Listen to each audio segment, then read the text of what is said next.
Hey guys, tonight we are going to travel back in time. Not to a palace or a grand city, but to a place far more rustic. We're heading to the Viking Age, around the 9th century. And our goal isn't to raid or discover new lands.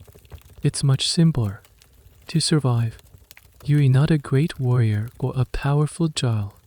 You're just you, suddenly dropped into the harsh reality of Norse life. And let's be honest, you'd probably have a tough time making it to lunch on your first day. So, before you get comfortable, take a moment to like the video and subscribe, but only if you genuinely enjoy what I do here. Go ahead and drop a comment letting me know what city you're listening from and what time it is for you. I love seeing how far these stories travel. Now, dim the lights. Maybe turn on a fan for that soft background hum. And let's ease into tonight's journey together. You don't wake up gently. There's no soft sunlight filtering through a curtain. No bird song. No pleasant aroma of coffee. Instead, a cough tears itself from your lungs. Raw and painful. That's the first thing you're aware of. The air. It's thick, heavy, and stings your eyes. It's a cocktail of old smoke, damp earth, and something else. Something vaguely animal and musky. Your eyes flutter open, but it doesn't help much. The world is a deep, impenetrable dark, save for a single, sullen red glow somewhere in the middle distance. The second thing you notice is the cold. It's not a crisp, refreshing cold. It's a deep, wet cold that seems to have sunk right into your bones. You're lying on something lumpy and scratchy. You shift, and the rustle of dry straw and the coarse texture of a wool blanket greet you. There is no mattress, no pillow. You realize your head has been resting on what feels like a bundled-up cloak, hard and unforgiving. Around you, in the gloom, are other lumps. They shift, they snore, they cough. You are surrounded by bodies, packed together in the dark like sardines in a can. Privacy, you realize with a jolt, is a concept that has not been invented yet. Or if it has, it certainly hasn't reached this building. You push yourself up on one elbow, and your head swims from the smoky air. The red glow is the heart of this place. It's a long, central fire pit, a longhouse, filled with the dying embers of last night's fire. There is no chimney. The smoke is supposed to find its way out through a simple hole in the thatched roof, but most of it seems to prefer hanging around inside, painting the rafters and everything else a permanent, sooty black. This single fire is the source of all heat and all light for this entire, enormous room. It's where the cooking is done, where stories are told, and where everyone huddles for a scrap of warmth. The building you're in is a longhouse, a classic piece of Scandinavian architecture.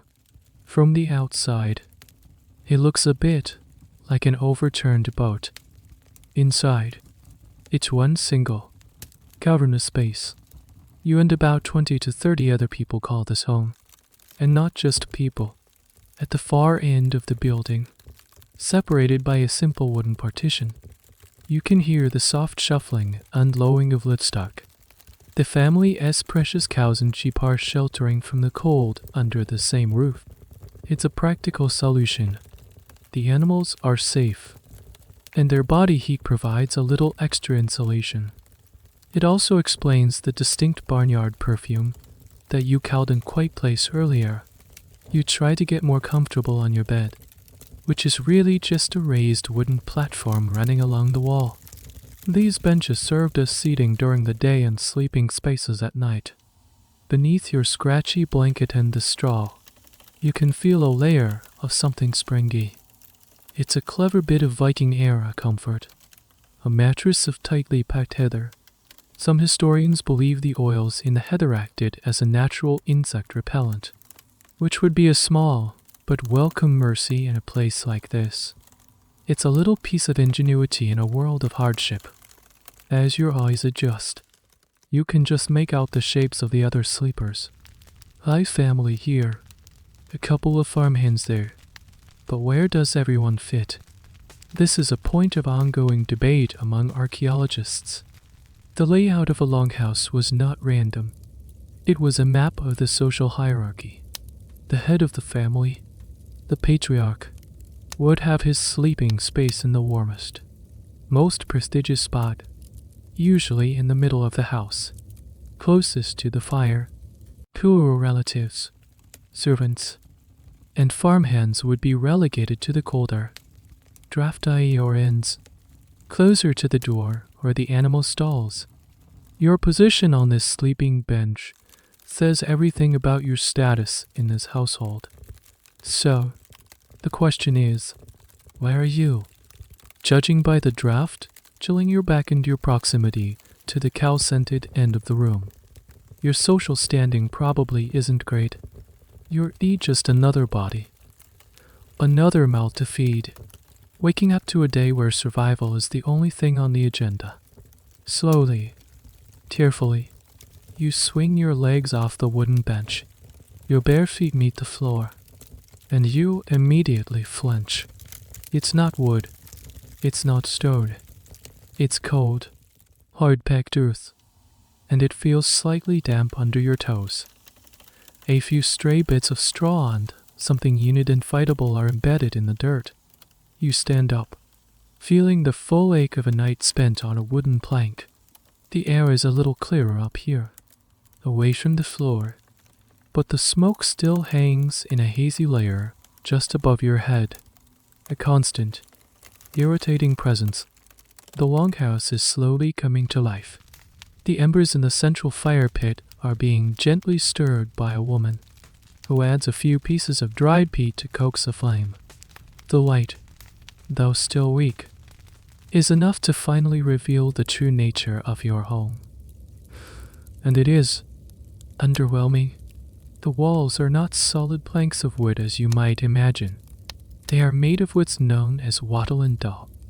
Think of a basket weave of thin, flexible branches, weta, which is then plastered over with a sticky mixture of wet soil, clay, sand, straw, and animal dung. Daub? It's a surprisingly effective insulator, but it's not exactly a pristine, smooth wall. It's lumpy, uneven, and stained dark with years of accumulated soot. You run a hand along it. It feels rough and slightly crumbly. You look for a window. Surely there must be a window. You scan the entire length of the wall, and then the other. Nothing. There are no windows. This is a deliberate design choice. Windows are a source of heat loss, a critical weakness in a cold climate. They are also a security risk, an easy entry point for an unwelcome visitor. Light comes from two sources only: the fire pit and the open doors at either end of the longhouse. That's it. In the dead of winter, when the doors are sealed tight against the blizzards, this place would be plunged into near total darkness. Save for the flickering fire, you can already feel a sense of claustrophobia creeping in. This brings you to the roof, the very thing that's supposed to be protecting you from the elements. It's a masterpiece of layered thatch, or perhaps turf, laid over a sturdy wooden frame. It's thick and heavy, designed to keep the warmth in and the snow out. But it's not perfect. In one corner, you can see a dark, damp patch on the wall, a telltale sign of a persistent leak. In a heavy downpour, this place would be a symphony of drips. And what about the smoke hole? It's a double-edged sword. It lets some smoke out, but it also lets the rain and snow in, often directly over the fire, causing it to hiss and spit in protest. You start to notice the details of daily life. Hanging from the soot-blackened rafters are bundles of dried herbs, strips of cured meat, and tools. Everything has its place, and every object serves a purpose. There is no room for sentimentality or clutter. In a corner, a bright loom stands silently, half finished weaving still attached. This is a woman's domain, a source of both clothing for the family and potential income.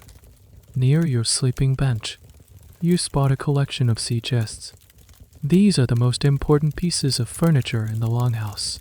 They served as benches for sitting, but more importantly, they were the only private, lockable storage a person had. Inside would be your spare tunic, a whetstone for your knife, a comb made of bone, and any small treasures you might possess. It was your entire world in a box. The smell is something your ears still trying to get used to. It's a complex blend.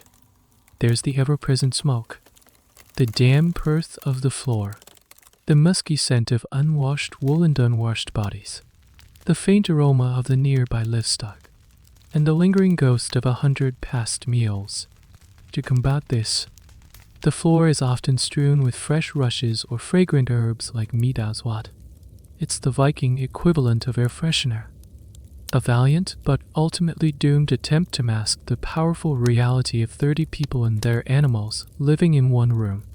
How this all worked on a day-to-day basis is a subject of constant fascination and debate for historians. For example, how was sanitation managed? There was no indoor plumbing, no designated bathroom. For that, you'd have to brave the cold and head outside to a simple trench or a secluded spot. But what about in the middle of a raging blizzard? In the dead of night, did they use chamber pots? If so, where were they emptied? Archaeological evidence is scant on these mundane but crucial details of life. They didn't write sagas about daily hygiene. We're left to piece it together from refuse pits and educated guesses. But the reality was likely messy and inconvenient. You're standing in a home that is also a workshop, a kitchen, a bedroom, and a barn. It's a marvel of communal efficiency, but a nightmare for anyone who values personal space, quiet, and clean air. And your day has only just begun.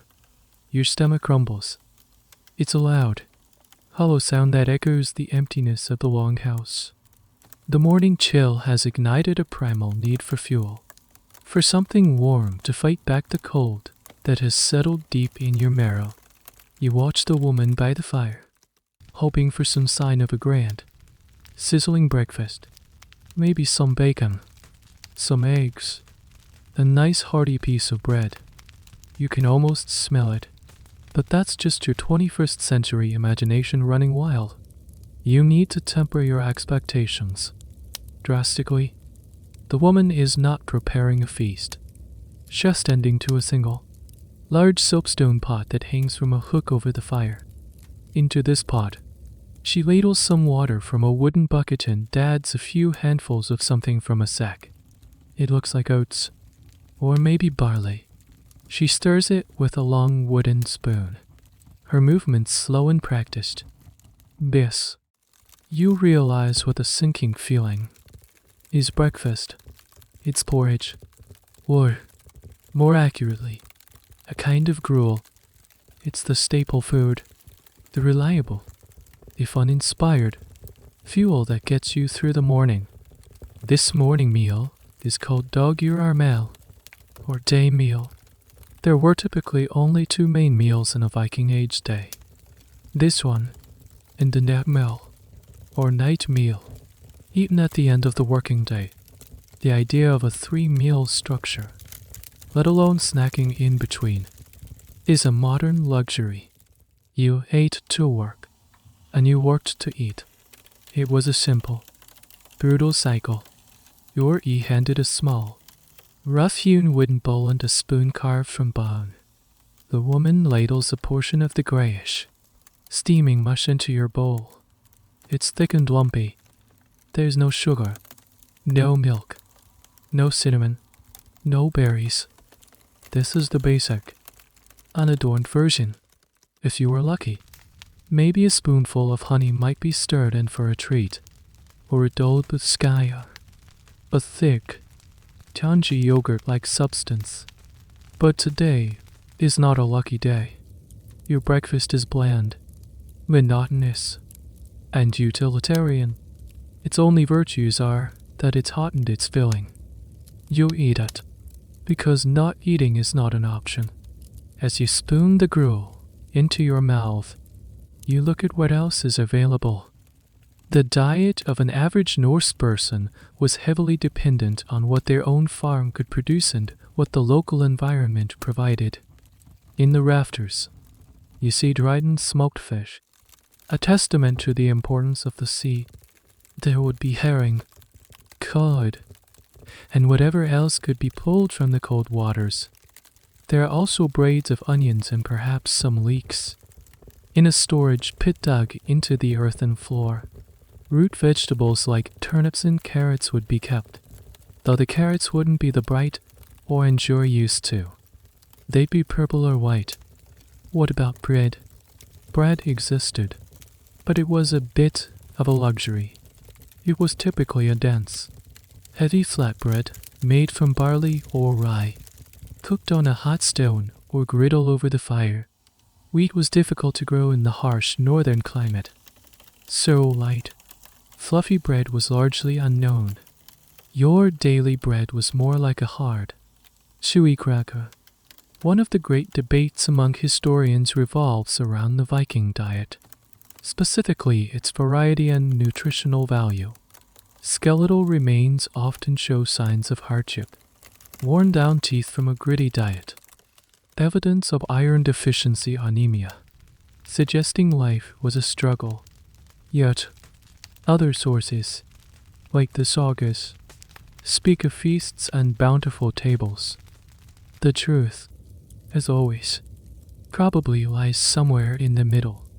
Your diet would have been incredibly seasonal. In the summer and autumn, you might have access to wild berries, fruits, nuts, and fresh greens. In the dark winter, you were entirely reliant on what you had managed to preserve. Smoked, dried, salted, and fermented were the four pillars of Viking food preservation. And this brings us to a strange little culinary quirk. One of the preserved foods that might be on the menu is hakkarl, a fermented Greenland shark. The shark's flesh is poisonous when fresh, so it has to be buried in the ground for several months to ferment and neutralize the toxins, then hung to dry for several more.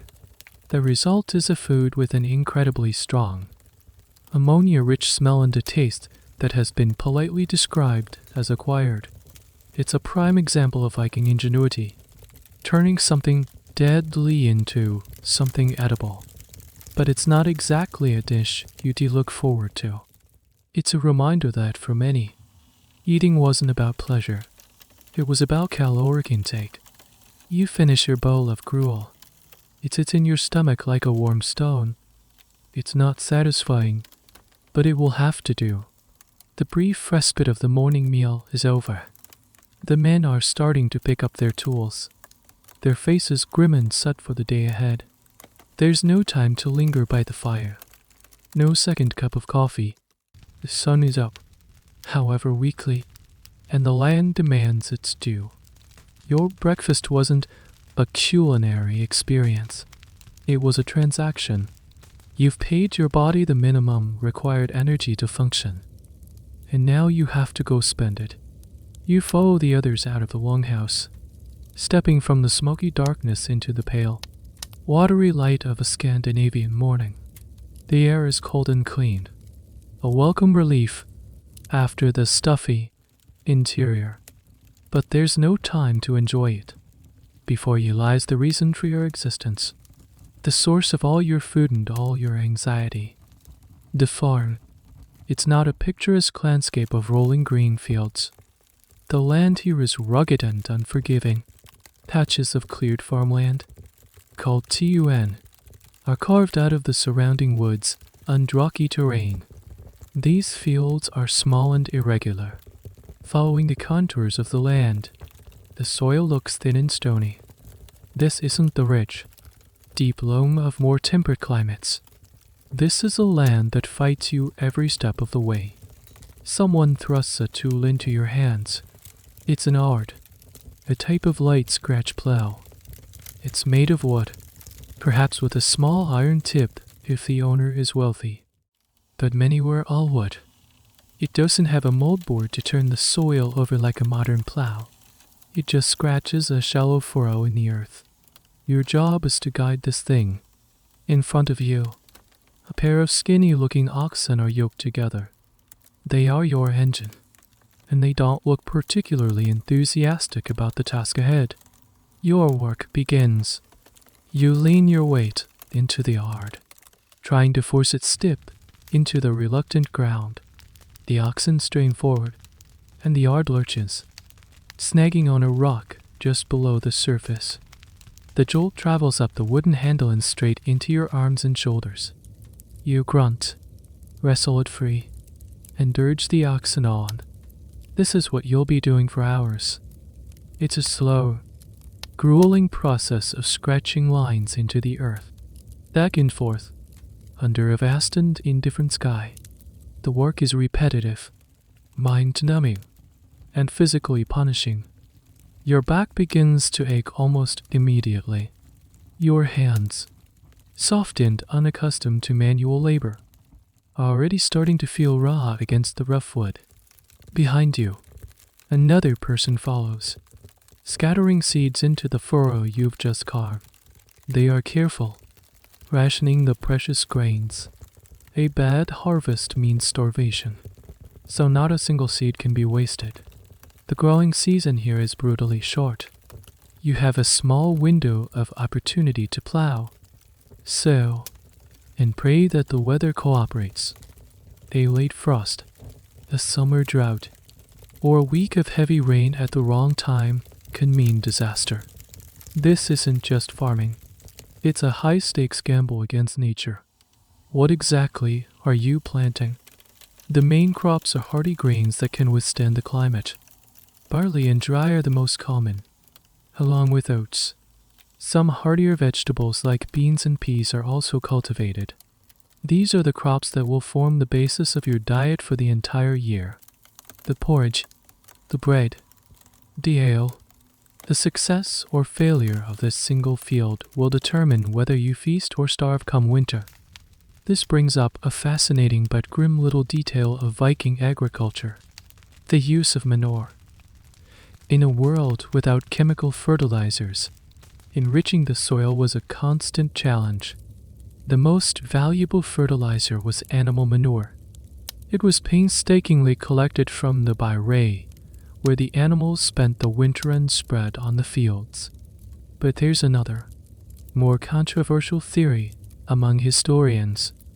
It's a practice known as slash-and-burn agriculture. You'd clear a patch of forest, burn the timber, and the ash would provide a nutrient boost to the soil for a few years. When the soil was exhausted, you'd simply abandon the field and clear a new patch of forest. This method is efficient in the short term but unsustainable.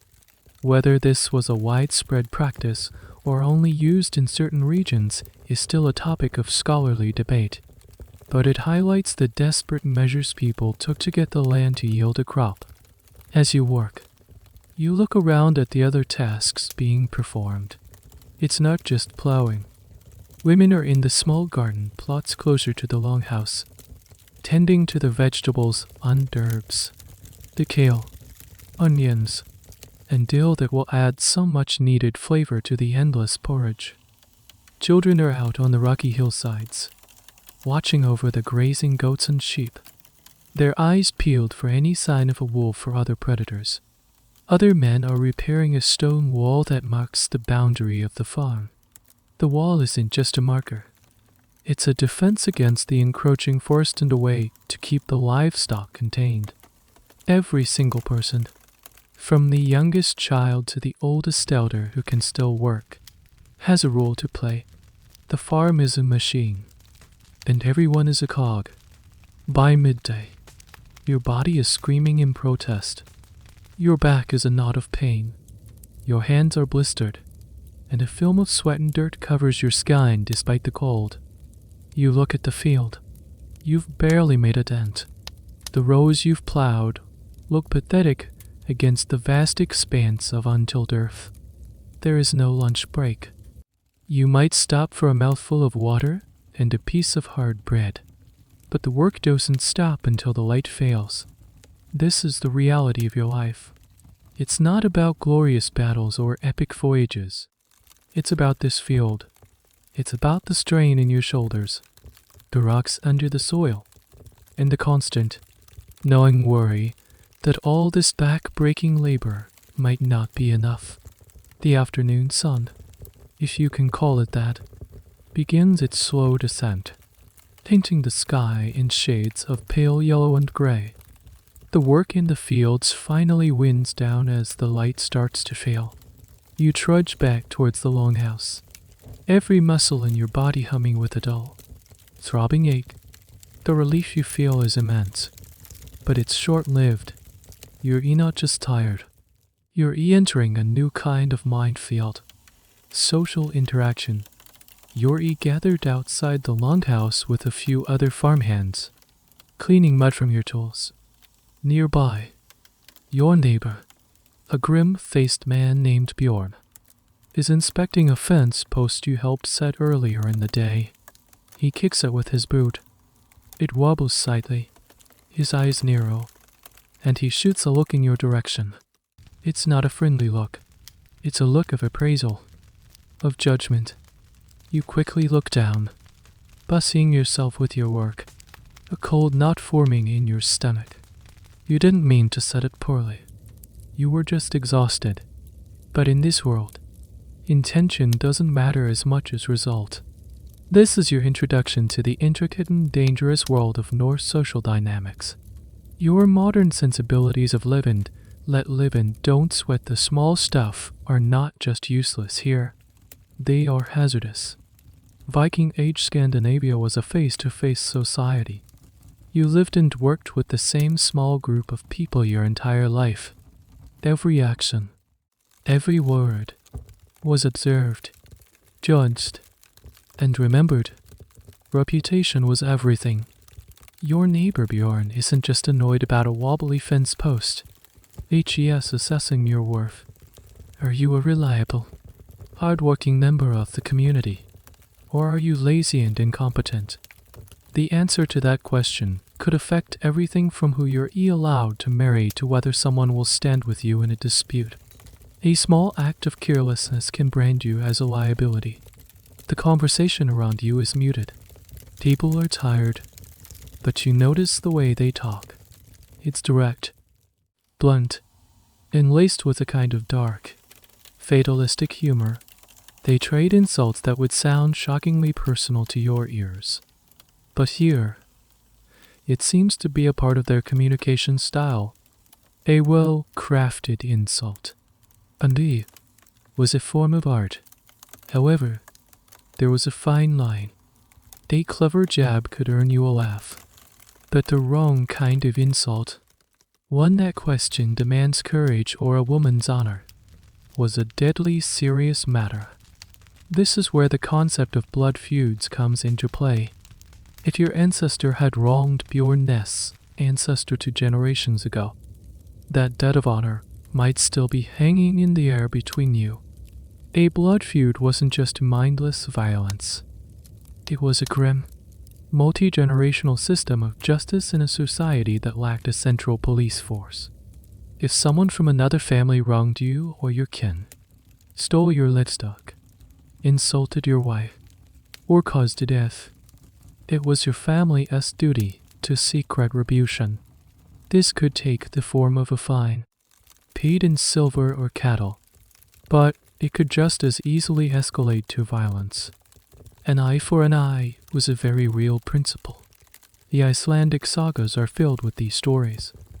A seemingly minor slight at a feast spirals into a decades-long war between two families, consuming lives and fortunes.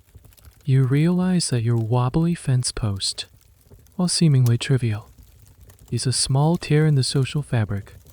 If Bjorn perceives it as a sign of disrespect, or if it leads to one of his sheep escaping, the consequences could be far greater than just having to fix it. He might demand compensation. He might mock you publicly at the next gathering, and if you react poorly to the mockery, things could get ugly fast. A fascinating little detail about these disputes is the role of the lawsayer. This was a respected individual who had memorized the entire legal code of the region.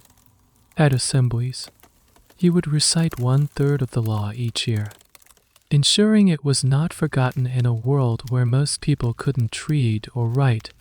While he didn't act as a judge, his knowledge was crucial for settling disputes. The existence of such a role shows that the Vikings weren't just chaotic barbarians.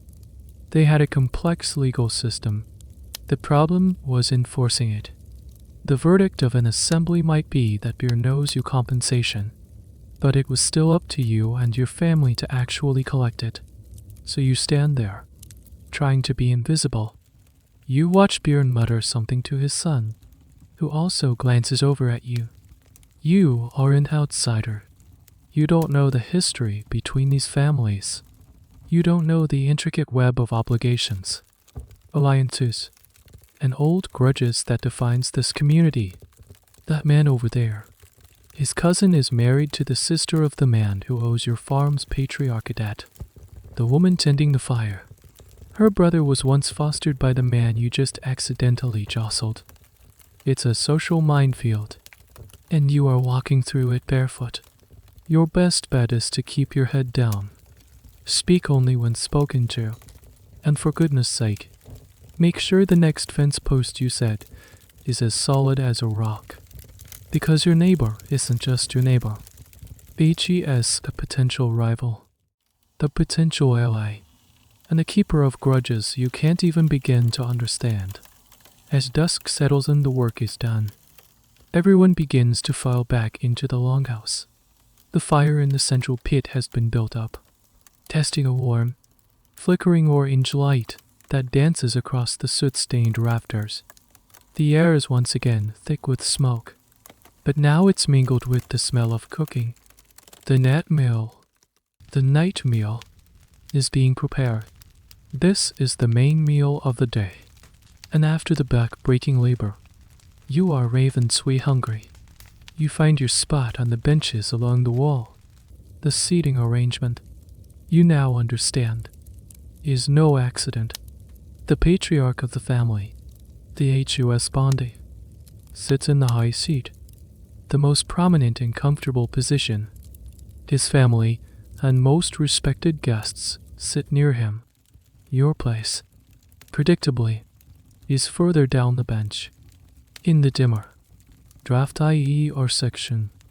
Your status dictates your proximity to the warmth and the best cuts of food. The meal is a stew. It's a definite upgrade from the morning's bland porridge.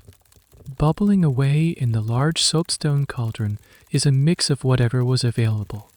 Today, it seems to be a stew of turnips, onions, and some kind of meat. It might be mutton from an old sheep, or perhaps a bit of salted pork. It smells savory and rich. You're also given a chunk of the heavy, dark flatbread you saw earlier. To drink, there's a choice between water, a thin, sour milk, or the most prized beverage of all, ale. The ale is weak by modern standards, but it's a source of calories and is generally safer to drink than water from a potentially contaminated stream. As the bowls are passed down, you witness a small but significant moment. The patriarch serves himself first, taking the choicest pieces of meat from the stew, then his wife, then his sons, and so on down the line of social importance. By the time the pot reaches your end of the bench, the large chunks of meat are gone. You get a ladle of broth, root vegetables, and a few stringy bits of mutton. It's still delicious and life-giving. But the hierarchy has been clearly and quietly reinforced. This is all tied to the central, animating concept of Viking society. Honor, or air. It's a word you would hear often. Honor wasn't an internal feeling of self-worth. It was your public reputation. It was a combination of your wealth, your bravery, your generosity, your family lineage, and the respect you commanded from others. It was a tangible asset, as real as a plot of land or herd of cattle. A man with great honor could command loyalty, make a favorable marriage, and have his word trusted in legal disputes. A man with no honor was a nobody, easily ignored or victimized. You see it in action all around you. The patriarch's honor is enhanced by his ability to provide for his household, to host guests, and to wear fine clothing, perhaps a tunic with colored trim or a silver brooch. When he speaks, people listen. His posture, his confident tone, the way he calmly presides over the meal, it all projects authority and honor. Your own honor, as a lowly farmhand, is minimal. You can only gain it through hard work, loyalty, and perhaps, one day, by distinguishing yourself in some way. Losing honor was a terrifying prospect. It could happen in many ways: showing cowardice, breaking an oath, failing to avenge a slight against your family. All of these could diminish your honor. Being publicly insulted and failing to respond was a major blow. This is why the seemingly minor insult could escalate so quickly. It wasn't about being thin-skinned. It was about defending your social standing. If you let one insult slide, others would follow, and your reputation would be eroded until you had no social capital left. One of the most peculiar and debated aspects of this honor culture is the concept of the gift economy. Honor was not just about accumulating wealth. It was also about distributing it. A great jarl or king solidified his power and honor not by hoarding gold but by giving it away. He would bestow lavish gifts, rings, armbands, swords, upon his loyal followers. This act of generosity bound the followers to him in a debt of loyalty and obligation. It was a public display of his wealth and his magnanimity. The sagas are full of descriptions of ring givers and gold haters, accounting for a generous lord who hates to keep gold for himself. Whether this system was as idealistic as the poems suggest or a more pragmatic way of buying loyalty is a question that keeps historians busy. It was likely a bit of both. For you, sitting at the bottom of the longhouse food chain, this system is a distant reality. Your concerns are more immediate. You finish your stew, scraping the last bits from your wooden bowl with your bread. You've contributed your labor, and in return, you have been fed and sheltered. This is the basic contract of your existence. But you are acutely aware of your precarious position. Your honor is fragile, almost non-existent. You are dependent on the goodwill of the patriarch. If you displease him, if you are deemed lazy or dishonorable, you could be cast out.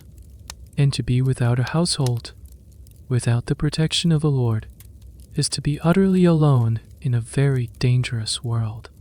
The warmth of the fire feels conditional, a privilege that can be revoked at any moment. The day's labor has left its mark on you, not just in the ache of your muscles, but on your skin. While wrestling the art free from a tangle of roots this morning, your hand slipped. The rough, withered wood scraped a deep gash across your palm.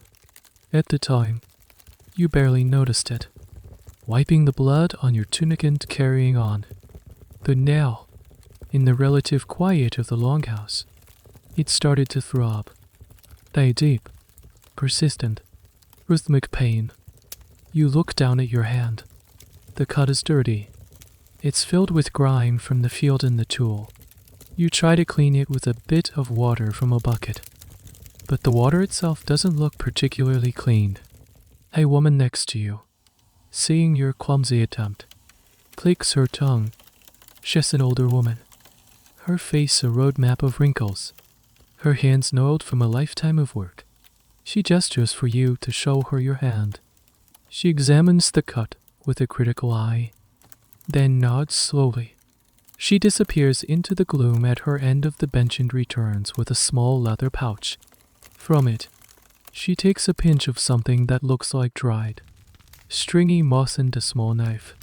She uses the knife to clean out the wound a bit more thoroughly, a process that makes you hiss in pain. Then, she packs the gash with the moss and binds your hand tightly with a strip of clean linen, torn from an old piece of clothing. You have just received the pinnacle of Viking Age medical care. The moss she used is Sagana moss, a brilliant piece of folk medicine. It's highly absorbent, which is useful for a bleeding wound. But more importantly, it has natural antiseptic properties due to the compounds it contains. It was, in essence, a natural bandage and antibiotic, all in one. The Vikings knew its value. Large quantities of it have been found in archaeological digs. But even with this clever bit of natural doctoring, you are in serious trouble. The concept of germ theory is 1,000 years in the future. No one here understands that invisible organisms can cause infection. Sterilization is non-existent. The knife she used was likely the same one she uses to cut her food. The water was communal. Well, the moss might help. Your fate is now a roll of the dice.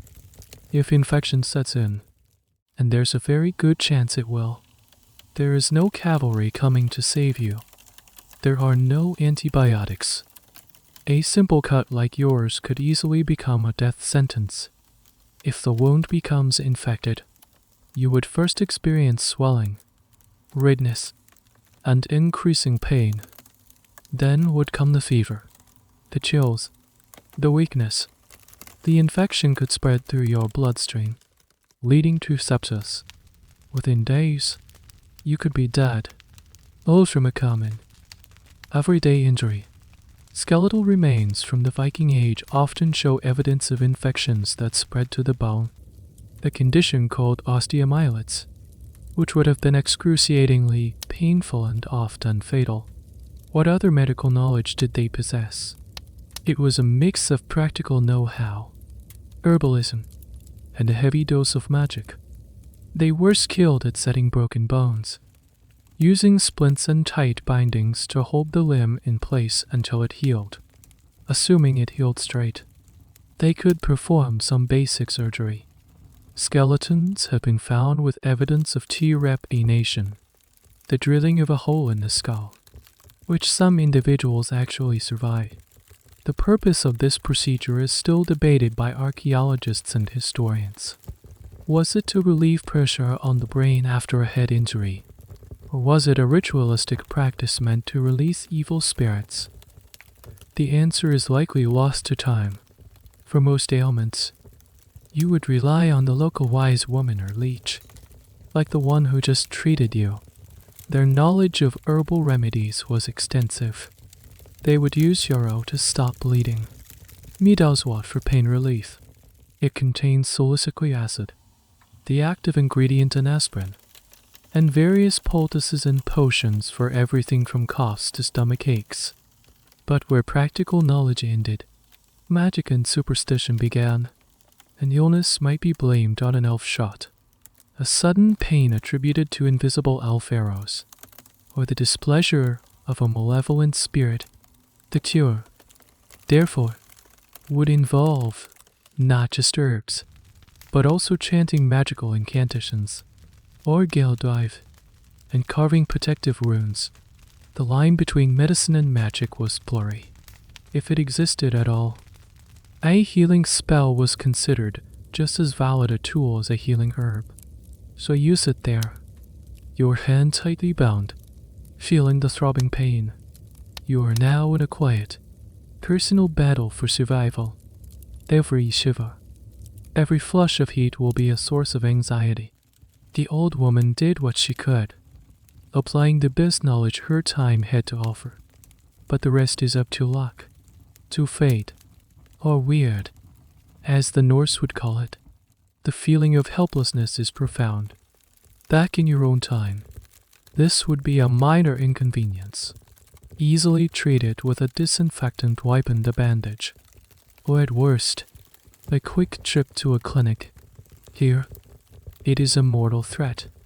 It's a stark reminder that in the Viking Age, death didn't always come heroically on the battlefield. It often came quietly, from a scratch, a fever, or a tooth-ache. In the smoky darkness of the longhouse, a few days pass. Your hand, thankfully, seems to be healing. The throbbing has subsided to a dull ache, and there's no sign of the dreaded red streaks of infection. The old woman's Saganum moss seems to have done the trick. You've been lucky. Your relief, however, is quickly overshadowed by a new source of anxiety. A rider was spotted this morning, and a nervous energy has settled over the entire farmstead. The Jarl is coming. The Jarl is the local chieftain, the powerful magnate who controls this territory. He is your lord, your landlord, and your commander in times of war, the patriarch of your longhouse. The HUS Bondi is a free man, the Carl, and he owns this farm. But his freedom is conditional. He holds his land in exchange for loyalty and tribute to the Jarl. And today, it seems, is collection day. A flurry of activity transforms the farm. The longhouse is given a hasty cleaning, which mostly involves sweeping the dirt floor and laying down fresh rushes. The best-looking sheep are separated from the flock. Sacks of grain are counted and set aside. The woman of the house brings out a bolt of fine wool cloth she has spent months weaving. Everyone is tense. A visit from the Jarl is a double-edged sword. It's an honor, a sign that your farm is significant enough to warrant his personal attention. But it's also a test. You see the Jarl and his retinue long before they arrive. A group of about a dozen riders on horseback, their spears and shields glinting in the weak sunlight. They are an intimidating sight. As they ride into your farmstead, you see the difference between their world and yours. They are dressed in brightly colored tunics, with fine cloaks fastened by ornate silver or bronze brooches. Their swords, hanging at their sides, have intricately decorated hilts. These are not farmers. These are professional warriors. The Jarl's personal guard, his HIR. The Jarl himself is an imposing figure. He is a large man, his beard braided, his cloak a deep, rich blue dyed with expensive woad. He dismounts, and the patriarch of your household goes to greet him, his head bowed in respect, but not in servitude. There is a careful dance of etiquette and power taking place. The patriarch is a free man, not a servant, but the Jarl holds all the cards. They enter the longhouse, and the Jarl is given the high seat. His men line the benches. You and the other farmhands are expected to be present but invisible, standing along the walls, ready to serve but not to speak. The best ale is brought out. Food is offered. This is all part of the ritual. Then comes the accounting. The patriarch presents his tribute, a portion of the harvest, a few live animals, the bolt of cloth. This is not a tax in the modern sense. With a fixed rate, it's more of a gift, an offering that demonstrates loyalty and recognizes the Jarl's authority. The Jarl, in return, is expected to provide protection. He is the one who organizes the defense of the region against raids, who leads the men in war, and who is supposed to maintain law and order. It's a system of reciprocal obligation. The Jarl inspects the goods. He nods at the grain. runs the cloth through his fingers. His face is unreadable. Is he pleased? Disappointed? This is the moment of truth. If the offering is deemed insufficient, it's a sign of disrespect or, worse, weakness. It could lead to a fine, or the jaw might simply take more by force. This relationship between the freeman farmers, Carliar, and the aristocracy, Jarlar, is a central pillar of Norse society, but its exact nature is still a source of academic debate. Some historians view it through a feudal lens, similar to the lord-vassal system of medieval Europe. Others argue it was a more fluid and less formalized system, based more on personal loyalty and power dynamics than on strict legal contracts. The sagas often portray Jarl-essan kings who have to constantly work to maintain the loyalty of their free farmers, who could, in theory, shift their allegiance to a more generous or successful leader. Fortunately, your Jarl seems satisfied. He accepts the tribute with a gruff nod, but his visit isn't over. He has other business. He needs to recruit men for a journey. HES planning a trading expedition. Everyone knows what that means. It might be peaceful trade, but it could just as easily be a raid along a foreign coast. He needs strong backs to row the long ship and strong arms to fight if necessary. His eyes scan the men in the longhouse. He looks at the patriarch's sons. He looks at the farmhands. His gaze passes over you. A knot of ice forms in your gut. To be chosen is considered an honor by some. It's a chance to win glory, to see the world, and most importantly, to gain wealth, a share of the loot. A successful raid could change a man's fortunes overnight, but it is also incredibly dangerous. You could die from a storm at sea, from disease in a foreign land, or from an enemy's axe. For every man who came back rich, many didn't come back at all. This time, the Jarl picks 2 of the patriarch's younger sons and 1 seasoned farmhand. You are overlooked. You are not sure whether to be relieved or insulted. You are safe, for now, but you have also been judged as not worthy of the risk. As the Jarl and his retinue prepare to leave, taking their tribute and their new recruits with them, you are left with a profound sense of your own smallness. Your life, your labor, your very existence are all just resources in a much larger game of power. A game played by men like the Jarl, whose whims can change your world in an instant. The Jarl and his mate are gone, leaving a strange mix of relief and melancholy in their wake. 2 of the patriarch's sons, strong young men who were a vital part of the farm's labor force, are gone with them. They left with boisterous farewells and promises of returning with silver and fame. But their mother stood by the door of the longhouse, her face a stoic mask that couldn't quite hide the fear in her eyes. The farm feels emptier now, the workload heavier for those who remain. This is the rhythm of summer. The sea, once a frozen, impassable barrier, is now open. The ice has retreated, and the waters have calmed enough for the long ships to set sail. For the men of the Viking Age, summer was the season of opportunity, the time for what they called a Viking, literally, to go on an expedition. You watch the remaining men on the farm look out towards the fjord, a wistful, hungry look in their eyes. The urge to go is a powerful one. Life on the farm is a hard, predictable grind. The sea offers a chance for something more. Wealth, adventure, and honor. The stories and poems recited around the fire all winter are filled with the glorious deeds of seer-overs, of men who risked everything unreturned as heroes. This powerful cultural narrative romanticized the life of the Viking raider, making it an attractive path for ambitious young men. But for those left behind, mostly women, children, the elderly, and men like you who were not chosen or were essential for the farm. Summer is a time of waiting and worrying. The departure of the ships creates a power vacuum and a period of great vulnerability. The strongest arms and sharpest swords of the community are now hundreds of miles away.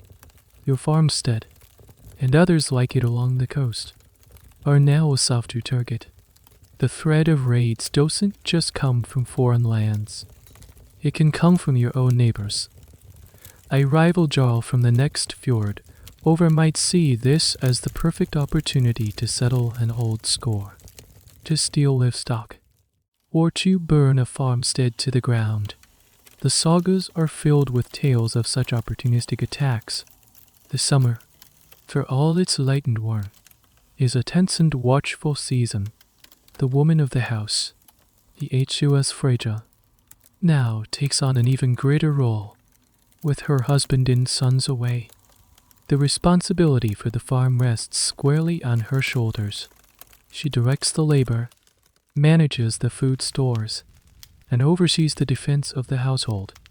The keys she wears at her waist, a symbol of her domestic authority, feel heavier now. She organizes the watch, ensuring someone is always scanning the horizon for the sight of an unfamiliar sail. You see the practical preparations for defense. The wooden palisades around the farm are checked and reinforced. Buckets of water are kept ready in case of fire. The most feared weapon of any attacker. The few remaining men, yourself included, keep their axes and spears close at hand, even while working in the fields. It's a low level, gnawing anxiety that hums in the background of every summer day. One of the interesting, and perhaps less known, aspects of this period is that not all expeditions worth or raiding. The term Viking has become synonymous with pirate, but the reality was more complex. These summer journeys could be for peaceful trade, for exploration, or for settlement. A man might load his ship with walrus ivory, furs, and whetstones from his homeland and sail to a trading town like Hidibai or Burka to exchange them for silver, glass beads, or fine pottery from the south. The line between raiding and trading was often blurry. A Viking crew might approach a foreign settlement with the intention to trade, but if they sensed weakness or an easy opportunity, the mission could quickly turn violent. How these interactions played out is a subject of endless fascination for historians. Pieced together from chronicles written by the victims and the archaeological evidence of both goods and destruction. For you, this academic distinction is meaningless. Whether the approaching ship is a trading vessel or a raiding party doesn't matter. If they decide they'd rather take your grain than pay for it, the fear is the same. Every distant sail is a potential threat. As the weeks of summer drag on, the waiting becomes a part of your daily routine. You work the fields, you tend the livestock, you mend the fences, then you watch the water. You listen to the women talk amongst themselves, their voices low, wondering where their husbands, sons, and brothers are. Are they safe? Are they successful? Will they return? Or will their seat at the fire remain empty come winter? The romantic image of the fearless Viking warrior setting off for glory clashes harshly with the reality you're living. The glory is a gamble, and the price of that gamble is paid not just by the men on the ships, but by the people who wait at home, their lives suspended in a state of anxious uncertainty, their security hanging by the thinnest of threads. You look out at the fjord, at the vast, empty expanse of water, and you understand that the sea is both a giver and a taker. It offers the promise of a fortune, but it can also swallow men whole, leaving nothing behind but a story and a cold, empty space in the longhouse. Let's imagine for a moment that you weren't left behind. Let's say the jarl's gaze did fall upon you, and he saw not a liability, but a pair of arms strong enough to pull an oar. You've been chosen. A sudden, terrifying thrill runs through you. This is your chance.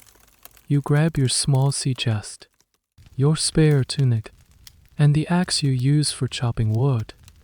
It will have to double as a weapon, and you join the others marching down to the fjord.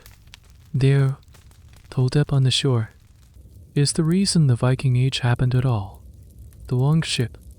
It's a breathtaking piece of craftsmanship, a vessel of elegant, deadly beauty. It's long, narrow, and shallow, with a high, curving prow carved into the fearsome head of a dragon or a serpent. It seems to float on the water, light and agile.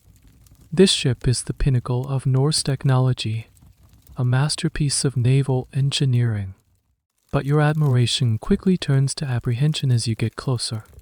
The ship is smaller than you imagined. It's completely open to the elements. There is no cabin, no shelter, no deck to stand on. It is, in essence, a very large, very beautiful canoe. You and about 30 other men are expected to live, eat, sleep, and fight in this open boat for weeks, possibly months. You find your designated spot and stow your sea chest. This chest is now your entire world. It's your storage, your pantry, and, most importantly, your seat. You will sit on this chest to row for hours upon hours. There are no comfortable benches, just your wooden box. The space is incredibly cramped. You are packed in shoulder to shoulder with the man next to you. The smell of tar from the ship's hull is overpowering, mixed with the salt spray and the unwashed bodies of your shipmates. The sail is raised, a large, square sail of wool or linen, often dyed in bright stripes.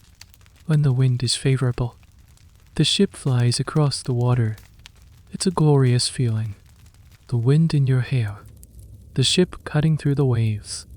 That the wind is not always favorable. When it dies, or when you need to maneuver in a narrow fjord or river, the real work begins. The command is given. You take up your oar. It's a long, heavy piece of pine, and pulling it is grueling work. You have to find a rhythm with the other men, a synchronized pull and release that propels the ship forward.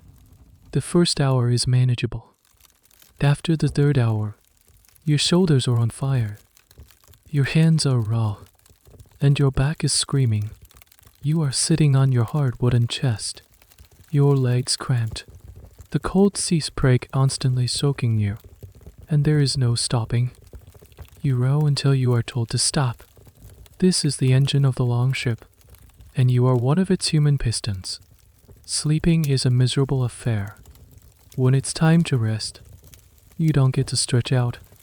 You might pull a piece of sailcloth or a leather hide over your section of the boat, creating a makeshift tent called a TJILD. Underneath, you huddle together for warmth, trying to sleep in a sitting position on your sea chest, or curled up in the small space beside it. You are always damp, always cold.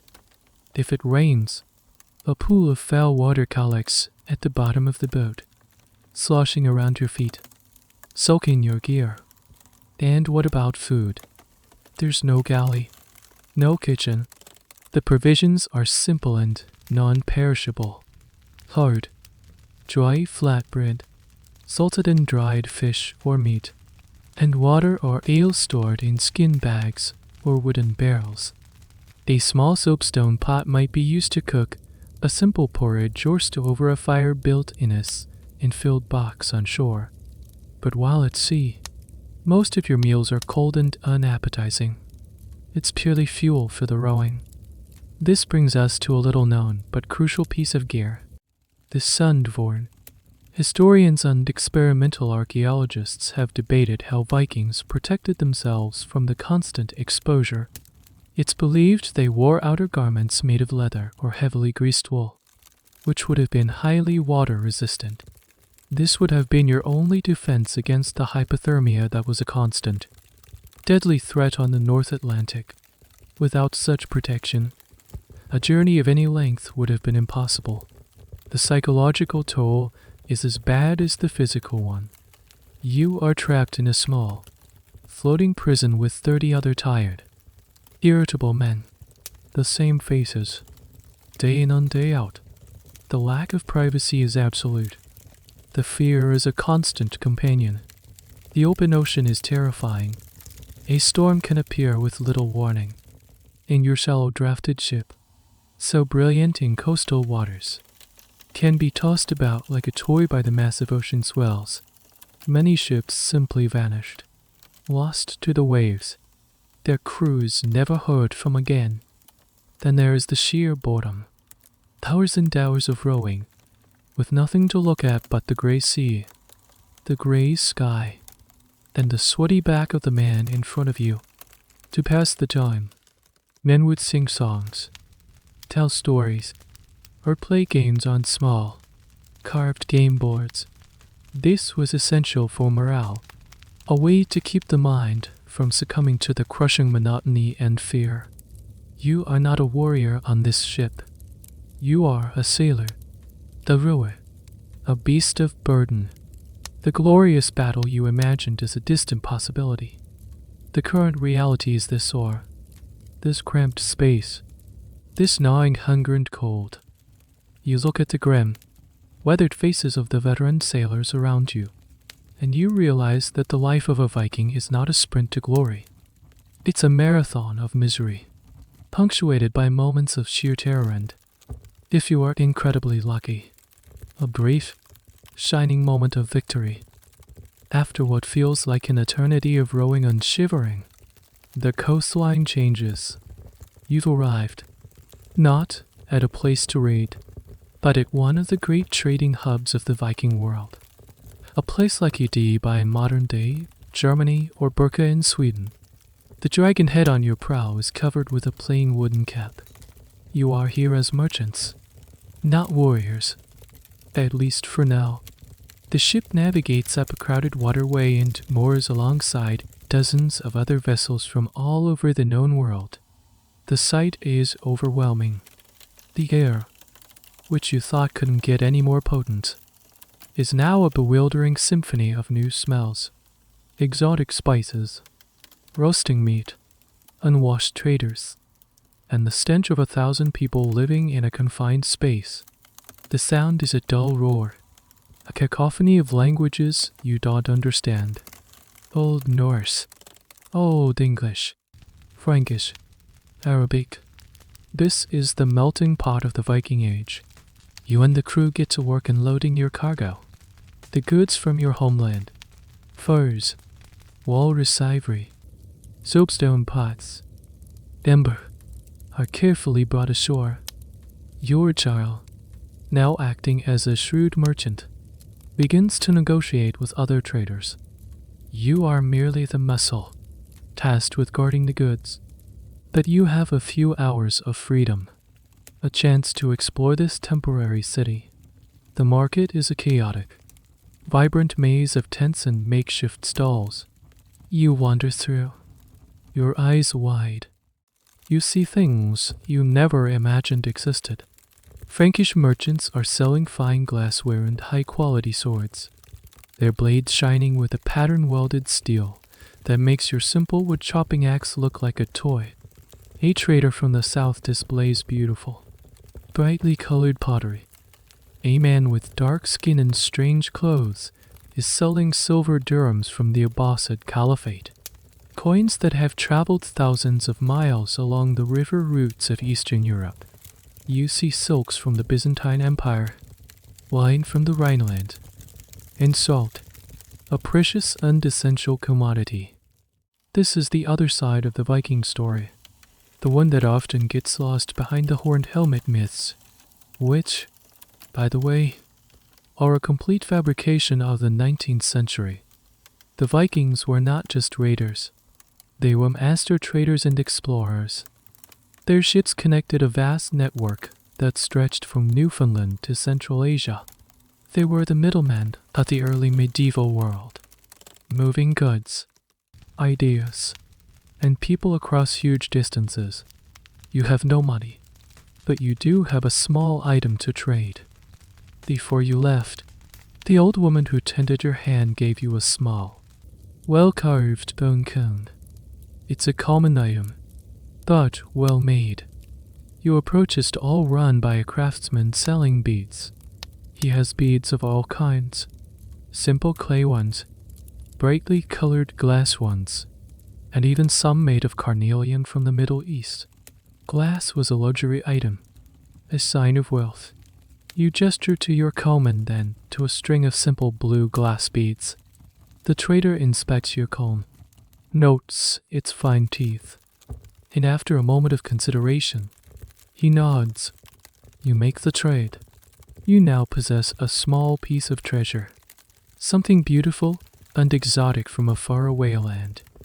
But the market is not just a place of opportunity. It's also a place of danger. You see a man with his hand publicly amputated, a punishment for theft. You see arguments break out, quickly escalating to threats of violence. And you see the darkest side of Viking commerce, the slave trade, in a cordoned off section of the market. You see a line of people, their hands bound, their faces hollow and empty. They are thralls, captives from raids in Ireland, England, or the Slavic lands. They are being inspected by potential buyers like livestock. A wealthy farmer is looking for strong backs for his fields. Age or Ella's wife is looking for a new handmaiden. This is a chilling reminder of where the wealth from many raids truly came from. People were the most valuable commodity. It's a brutal, dehumanizing business, and it was a fundamental part of the Viking economy. The morality of it is not questioned here. It is simply a fact of life. A little-known aspect of these trading towns is their temporary nature. Many, like Dubai, were surrounded by a large, semicircular earthen wall for defense. But, inside, life was often seasonal.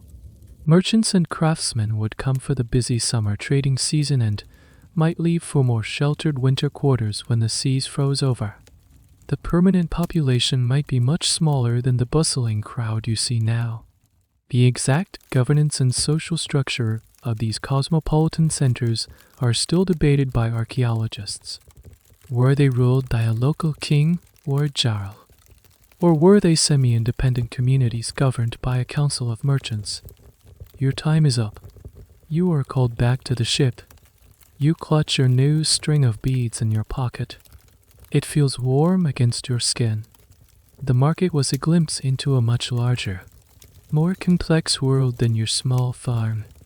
It was dazzling, intoxicating, and terrifying all at once.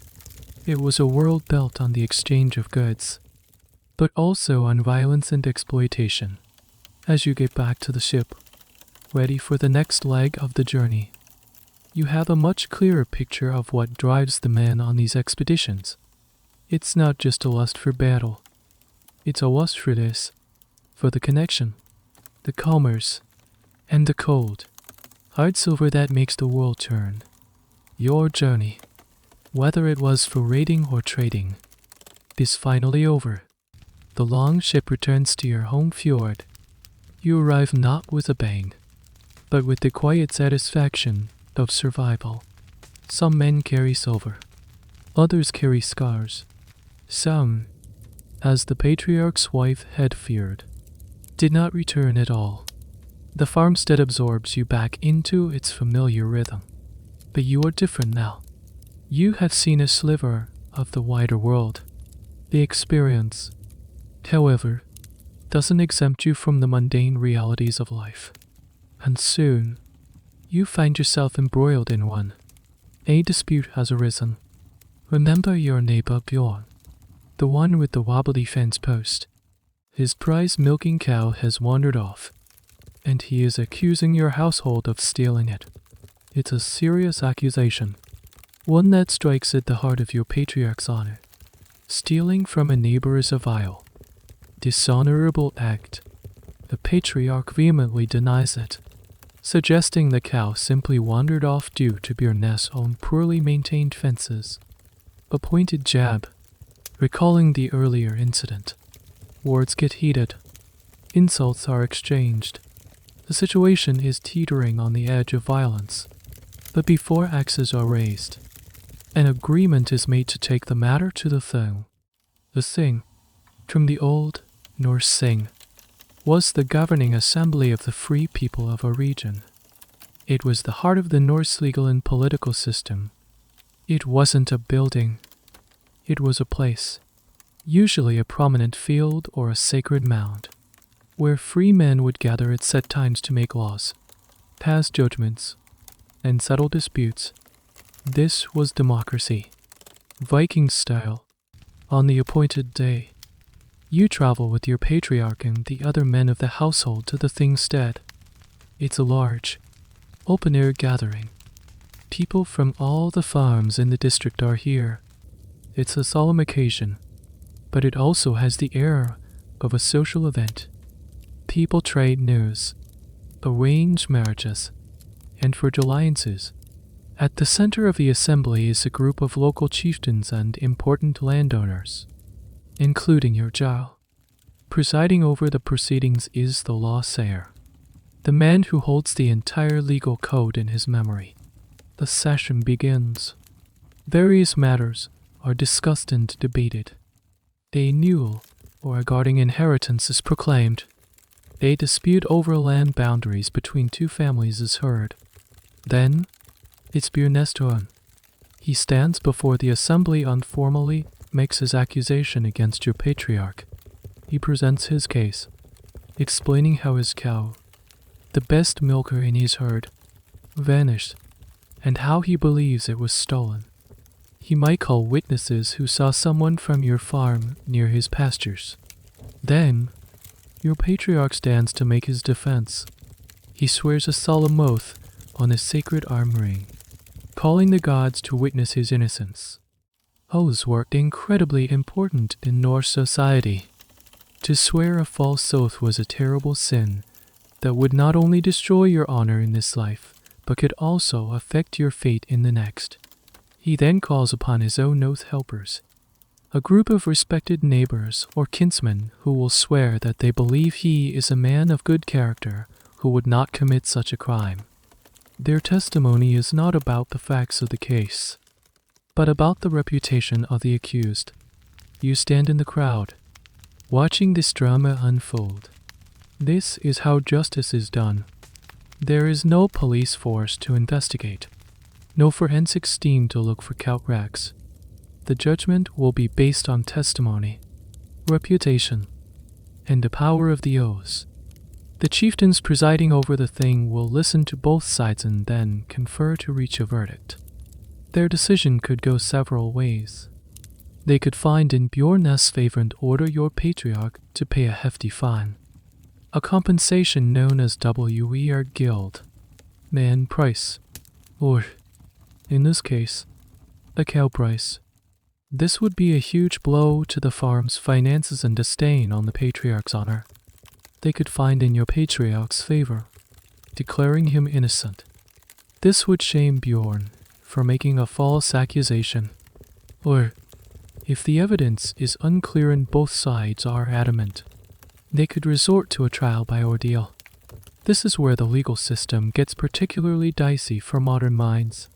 A trial by ordeal was a way of letting the gods decide.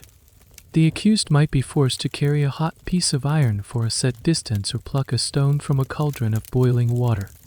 Their hand would be bandaged. And if, after a few days, the wound was healing cleanly, they were deemed innocent. If it was festering, they were guilty.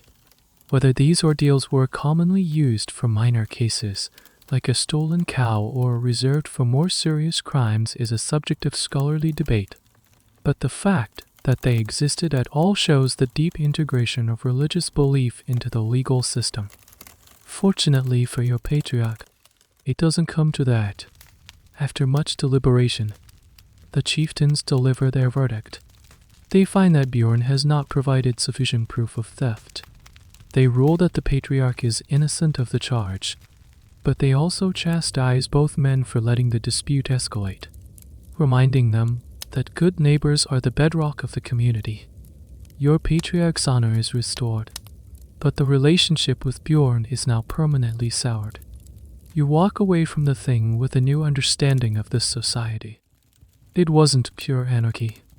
It was a society of laws, but those laws were enforced not by a state, but by the community itself, through a combination of social pressure, public opinion, and the ever-present threat of a blood feud if the legal ruling was not respected.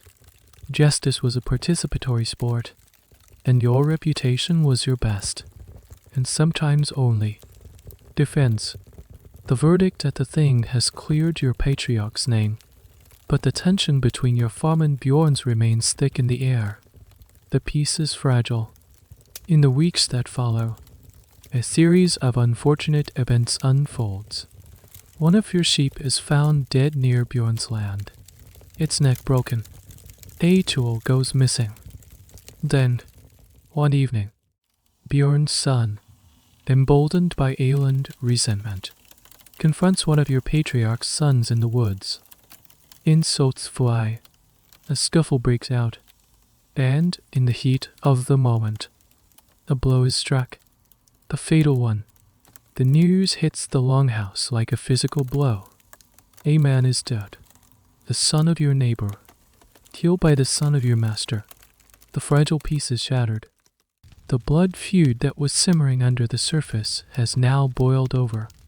Bjorn will not accept a fine for the life of his son. He wants revenge. Your patriarch knows he cannot win a direct fight. Bjorn has more kinsmen, more allies in the region. To stay and fight would mean the destruction of his entire family on farmstead. He makes a grim choice.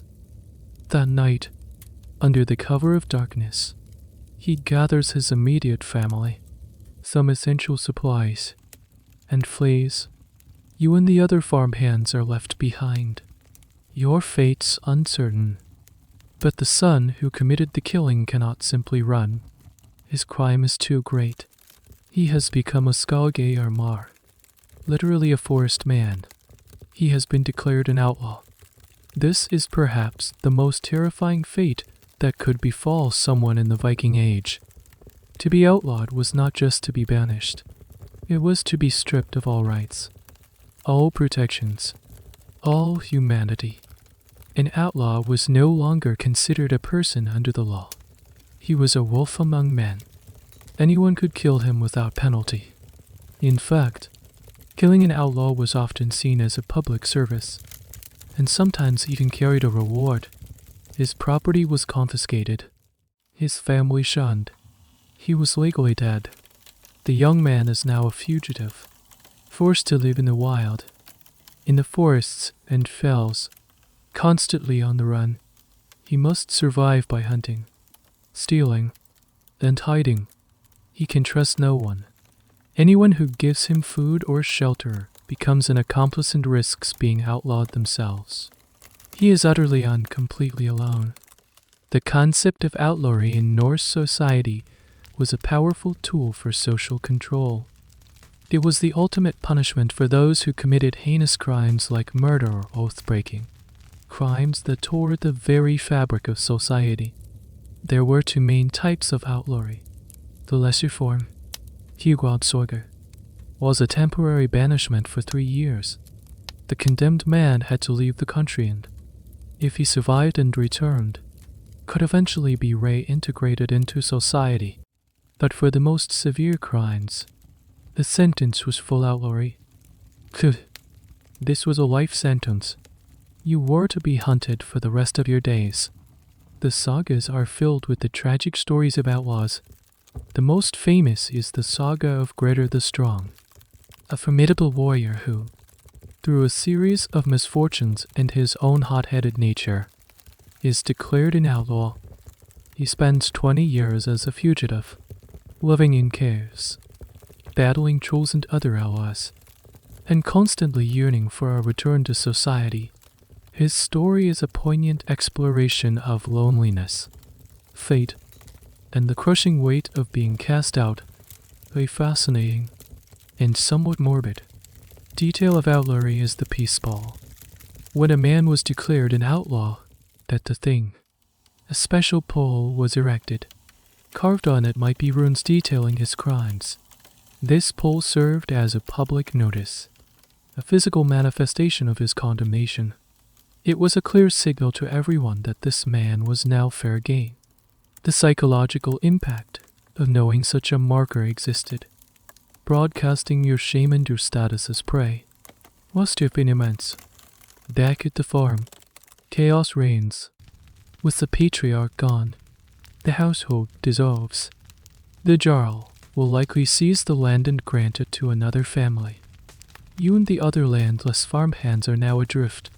You have no lord, no home, no protection. You must find a new household to take you in, a new master to serve. You are now just another vagrant, a disposable laborer. You think of the young man, the new outlaw, hiding somewhere in the vast, cold wilderness. You picture him huddled in a cave, hungry, cold, starting at every sound. His life of honor, family, and community is over. He has become a ghost, haunting the edges of the world he once belonged to. It's a stark illustration of how quickly one's fortunes could turn. In this society, you are either part of a community, bound by its laws and protections, or you are nothing, a human animal to be hunted down in the woods. The line between the two was terrifyingly thin. You managed to find a new place. After days of uncertainty, you're taken in by a neighboring farmstead, one that needs an extra pair of hands to prepare for the coming winter. The patriarch here is older, sterner, but the rhythm of life is much the same. You are once again at the bottom of the social ladder, but at least you have a roof over your head and a bowl of porridge in the morning. As you settle into this new household, you begin to observe its inner workings more closely, and your attention is drawn to the woman who runs it all, the matriarch, the Hus Freja. She is the patriarch's wife, a formidable woman named Ingrid. She is not a shield maiden from the sagas, not a warrior queen. Her power is quieter, more subtle, but it is absolute within the walls of the longhouse. Her authority is symbolized by the collection of keys that jangle at her waist as she moves. These aren't just for show. They are the keys to the food stores, the locked chests in the small, well-guarded storehouse where the farm's wealth is kept. She controls the grain, the salted meat, the dried fish, the cloth, the ale. She is the quartermaster of this entire operation. She decides who eats what, and how much. In a world where a bad harvest means famine, this control over the food supply gives her immense power. You watch her throughout the day. Her work never ends. She is up before anyone else, overseeing the milking of the cows and the preparation of the dog-ear armal, while the men are out in the fields. She is in charge of what was known as the Aniverke, the in-work. This was a vast domain of responsibilities. She supervises the churning of butter and the making of cheese. She manages the vegetable undisturbed gardens. She knows which herbs are for seasoning, which are for medicine, and which can be used for dyeing wool. Her most time-consuming and economically vital task is the production of textiles. In a corner of the longhouse stands a large, upright loom. Ingrid, along with her daughters and female servants, spends countless hours here. The process is incredibly laborious, starting with shearing the sheep. The wool must then be cleaned, carded, and spun into thread using a simple drop spindle, a process that takes an immense amount of time. Then, the thread is dyed using plants and minerals to produce colors like yellow from wild, red from madder, and glue from wood. Only then can the weaving begin. The cloth they produce, called VML, is a coarse but durable woolen fabric. It is the currency of the Viking Age. It's used to clothe the entire family, but any surplus is a valuable trade good. Standardized lengths of VML were used as a legal form of payment, equivalent to a certain amount of silver. So, when Ingrid is at her loom, she is literally weaving money. Her skill directly contributes to the family's wealth and status. The role and status of women in Viking society is a complex topic, and one that historians are constantly re-evaluating. Compared to many other contemporary European societies, Norse women seem to have enjoyed a relatively high degree of freedom and authority. They could inherit property.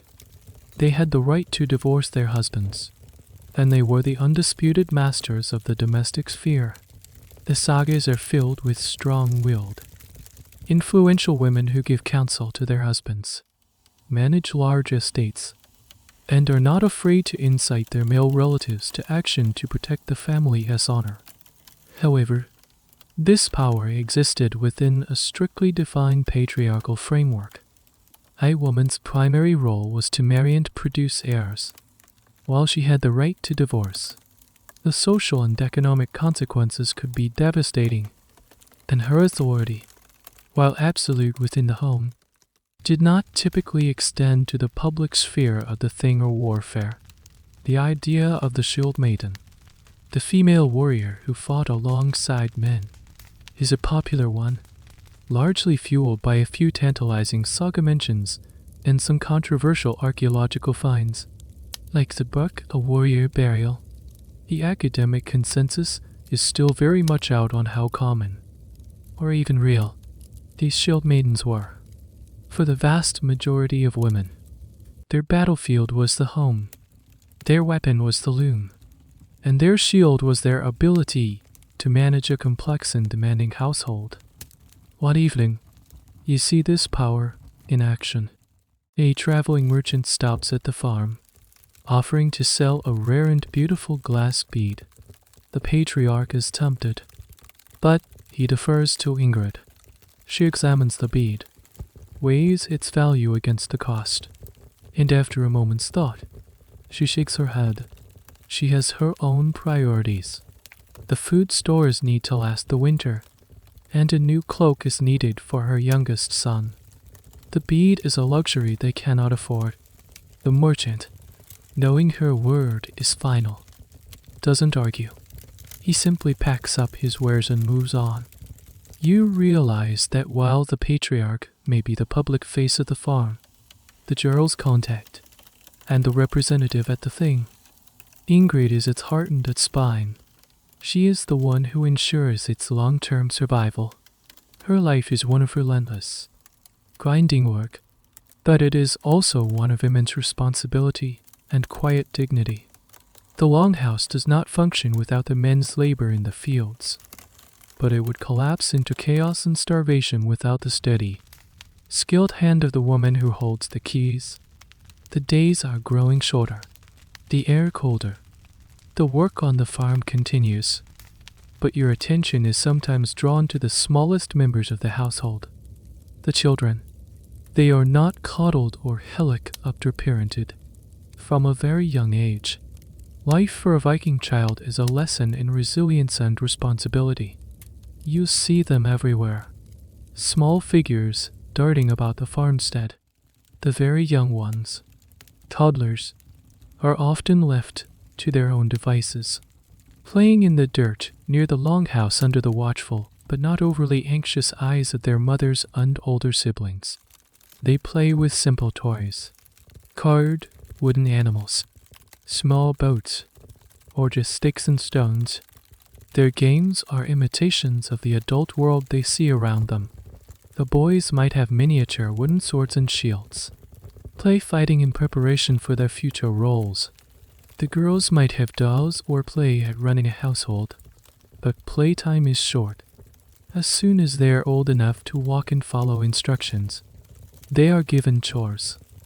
A 5-year-old might be tasked with gathering firewood or fetching water.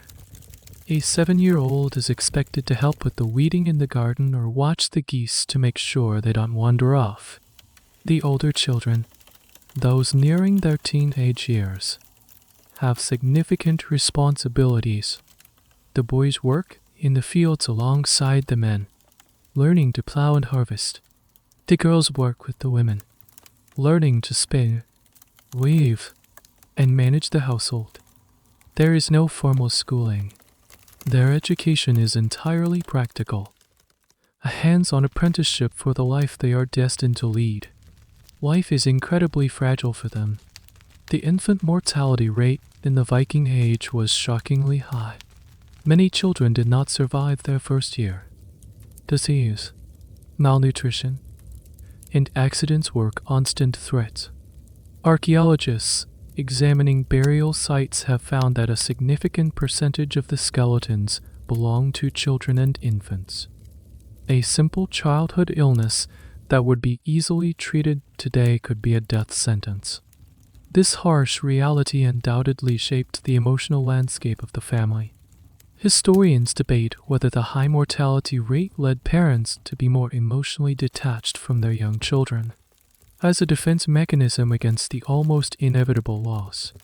It's a difficult and somber question to contemplate. For those who survived infancy, the dangers were far from over. The farmstead is a hazardous playground.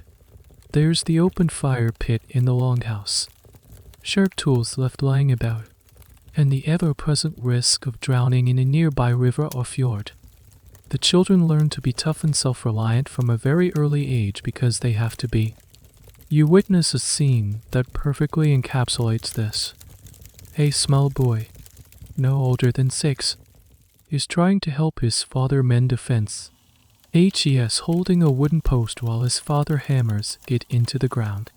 The hammer slips, and the father accidentally strikes the boy's hand. The boy cries out, his face contorting in pain. His father doesn't rush to cuddle him.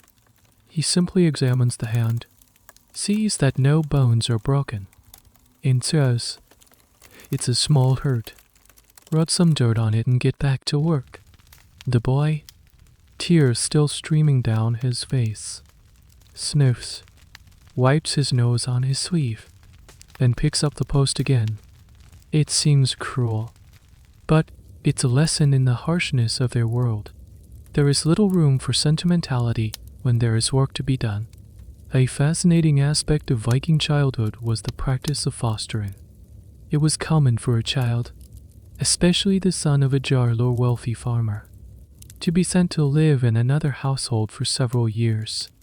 This wasn't a sign of parental neglect. It was a crucial social institution. The foster father would raise and train the boy as his own. This created a powerful bond, a foster kinship that was often as strong, or even stronger, than blood ties. It was a way of building alliances, securing loyalty, and giving a child a broader network of support. The sagas are full of stories where foster brothers are more loyal to each other than to their own biological siblings. As children reach their early to mid-teens, they were considered adults. They would marry, take on full adult responsibilities, and the cycle would begin again. A girl could be married as young as 12 or 13. A boy would be considered a man when he could grow a beard and handle a weapon. Childhood was a short, compressed, and dangerous period. It was a race to acquire the skills and the toughness needed to survive in the adult world. You watch the children playing a rough and tumble game near the edge of the woods. They are laughing and shouting, their faces flushed with the cold air. For a moment, they are just children, carefree and full of life. But you know that their games are a rehearsal. The world they are being prepared for is one of hardship, labor, and constant risk. They are learning to be strong, not because it is a virtue, but because it is a necessity. Their survival, and the survival of the farm itself, depends on it. In the complex social structure of the longhouse, you have found your place. Low as it may be, you are a free laborer, a lay Kumar, working for wages. In your case, room and board. You have your own sea chest, your own axe, and the freedom, in theory, to leave and seek work elsewhere. But there is a group of people in the household for whom none of this is true. They are the thralls. Thralls are slaves. They are the absolute bottom of the Norse social pyramid. They are not considered people. They are property, no different from a cow or a plow. You see them every day, performing the most grueling, thankless tasks on the farm. They are the first to rise and the last to bed. They muck out the animal stalls, haul the heaviest loads, and are given the worst of the food, the scraps and leftovers. Their presence is a constant, quiet reminder of the brutality that underpins this society. Where do they come from? Very few were born into slavery in Scandinavia itself. The vast majority were captives. The human plunder from the raids you've heard so much about. They are Irish, English, Frankish, Slavic. They are the other. Torn from their homes and families, shipped across the sea, and sold in markets like the one you visited. They speak different languages, pray to a different god, and are trapped in a world that is utterly alien and hostile to them. You observe a young woman, the thrall, as she grinds barley into flour using a cornstone. It's a heavy, rotary hand mill, and the work is monotonous and physically exhausting. She does this for hours every day, her shoulders slumped, her expression vacant. She wears a simple, undyed sackcloth tunic. Her hair is matted, and she has a crude iron collar around her neck. This collar is a mark of her status, a visible sign that she belongs to someone else. Thralls had no rights. They could not own property. They could not marry legally. They could not testify at the thing. Their children were born into slavery. Their master had the power of life and death over them. A master could beat or kill his thrall without any legal consequence. If someone else killed your thrall, they would simply have to pay you the thrall's market value, the same as if they had killed your prize pig. Life for a thrall was a bleak existence of unending labor and casual cruelty. But was there any hope? Was it possible to escape this life? Freedom was a remote, but not entirely impossible dream. A thrall could be granted freedom by their master, an act called freeing at the ale table, often as a reward for long and faithful service. More commonly, a thrall might be allowed to work for themselves in their spare time and slowly, painstakingly, save up enough to buy their own freedom. This was a long and arduous process, and likely only possible for the most skilled or trusted thralls. Even if a thrall gained their freedom, they became a freedman. Listen, GI, not a full member of society. They still had obligations to their former master and occupied a precarious social position, somewhere between a slave and a freeborn Carl. It would take generations for their descendants to fully shed the stigma of their servile origins. The treatment of thralls varied greatly from one household to another. A kind and pragmatic master might treat his slaves relatively well, recognizing that a healthy, reasonably contented worker is more productive than a broken one. A cruel master could make their life a living hell. The sagas contain stories of both, but even the best a thrall could hope for was a life of servitude. One of the most chilling and debated aspects of thralldom is the practice of sacrificial burial. The most famous account comes from the Arab diplomat Ahmad ibn Fadlan, who, in the 10th century, witnessed a ship burial for a Rus chieftain on the Volga River. He describes how one of the chieftain's female thralls volunteered to be sacrificed to accompany her master into the afterlife. Ibn Fadlan's Lurid account details a series of rituals culminating in her death and placement on the funeral ship alongside her master. Archaeologists have found some evidence that seems to support this, such as burial sites with multiple bodies, where one individual was clearly the high status occupant and the others were likely sacrificed retainers or slaves. How common this practice was across the entire Viking world is uncertain, but it paints a grim picture of the ultimate power a master held over a thrall. Power not just over their life, but over their death as well. You watch the young woman at the quernstone. She catches you looking and quickly drops her gaze back to her work, her movements becoming more frantic, as if she fears being seen as idle. You feel a pang of pity, but you are powerless to help her. In this world, she is less than you. To associate with her, to show her kindness, could be seen as strange, even suspicious. You are part of the system that oppresses her, whether you want to be or not. Her silent, unending labor is part of what makes your own survival on this farm possible. It's a disturbing realization, a moral compromise you are forced to make every single day. The air has turned sharp and brittle. The last of the leaves have fallen from the birch trees, and the first hard frost has silvered the fields in the morning. This is it, the most critical and anxious time of the entire year. The autumn harvest. Everything you have worked for since the spring thaw comes down to these next few weeks. A frantic, almost desperate energy grips the farm.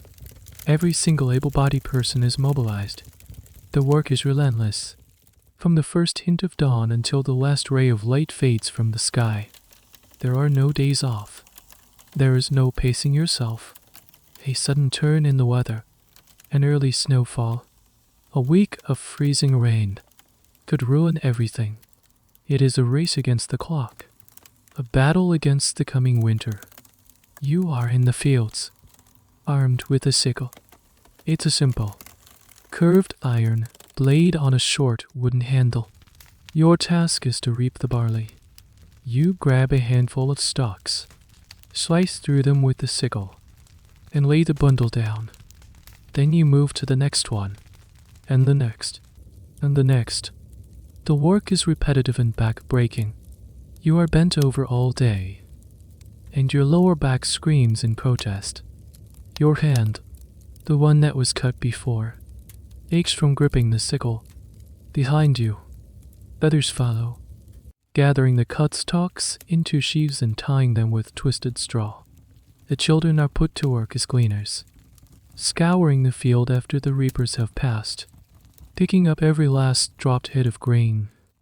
Not a single kernel can be wasted. Each one is a tiny store of life that will be needed in the dark months ahead. The patriarch is everywhere at once, a whirlwind of nervous energy. HES directing the work, inspecting the quality of the grain, his eyes constantly scanning the sky, watching the clouds with a worried frown. His usual stern demeanor has been replaced by a raw, naked anxiety that everyone can feel. The fate of his entire household, his family as survival, his honor as a provider. It all rests on this harvest. The vegetables from the garden plots are also being brought in. Turnips, carrots, cabbages, and onions are carefully dug up and carried to the longhouse for storage. Some will be kept in cool, dark storage pits dug into the floor of the longhouse or a separate outbuttling. Others will be dried or pickled to preserve them. This is also the time for slaughter. Not all the livestock can be kept over the winter. There simply isn't enough fodder to feed them all. The weaker animals, the older sheep, the excess pigs, they are slaughtered now. This provides a brief period of feasting, a welcome abundance of fresh meat after a summer of leaner fare. But more importantly, the meat is preserved for the winter. It is smoked in a special smokehouse, salted in large barrels, or hung up to dry in the cold air. Every part of the animal is used. The blood is used to make sausages. The bones are boiled for broth. The hide is tanned for leather. And the horns and hooves are carved into tools and ornaments. Waste is a luxury that cannot be afforded. A fascinating, though debated, aspect of the harvest season is the role of ritual. It is likely that the harvest was accompanied by religious ceremonies to thank the gods for their bounty, the primary deity associated with fertility, harvests, and peace was Freyr. Farmers might have made offerings to him, perhaps the first sheaf of grain cut, or the sacrifice of a boar, his sacred animal, in hopes of securing his favor for the next growing season. While the great public ceremonies are mentioned in texts, the small, family-level rituals that likely accompanied the daily grind of the harvest are lost to us. Historians can only speculate on the quiet prayers muttered over a field or the small tokens left for the local land spirits, or land DTIR. One evening, after a particularly grueling day, the work is finally done. The last of the grain is safely stored in the granary. The fields are bare. The meat is salted and smoked. A great feast is held in the longhouse to celebrate. The fire roars. The ale flows freely. And for the first time in weeks, the tension in the air is gone, replaced by a deep, communal sigh of relief. The patriarch, his face weary but proud, raises his drinking horn in a toast. You have done it. You have gathered enough food to see you through the winter. But as you sit there, enjoying the warmth and the rare taste of roasted pork, you look at the stores. You look at the sacks of grain and the sides of salted meat, and you do a rough calculation in your head. Is it enough? It seems like a lot now, that the winter is long and dark. 6, maybe 7 months of cold and isolation lie ahead. If the winter is harsher than expected, if the food was not rationed carefully enough, these stores could dwindle with terrifying speed. The harvest is not the end of the struggle. It is merely the beginning of the next phase. You have won the battle against the land. Now, you must face the siege of winter. The celebration tonight feels earned, but fragile. It is a brief moment of warmth and plenty before the long, cold darkness descends. The harvest celebration feast is more than just a meal.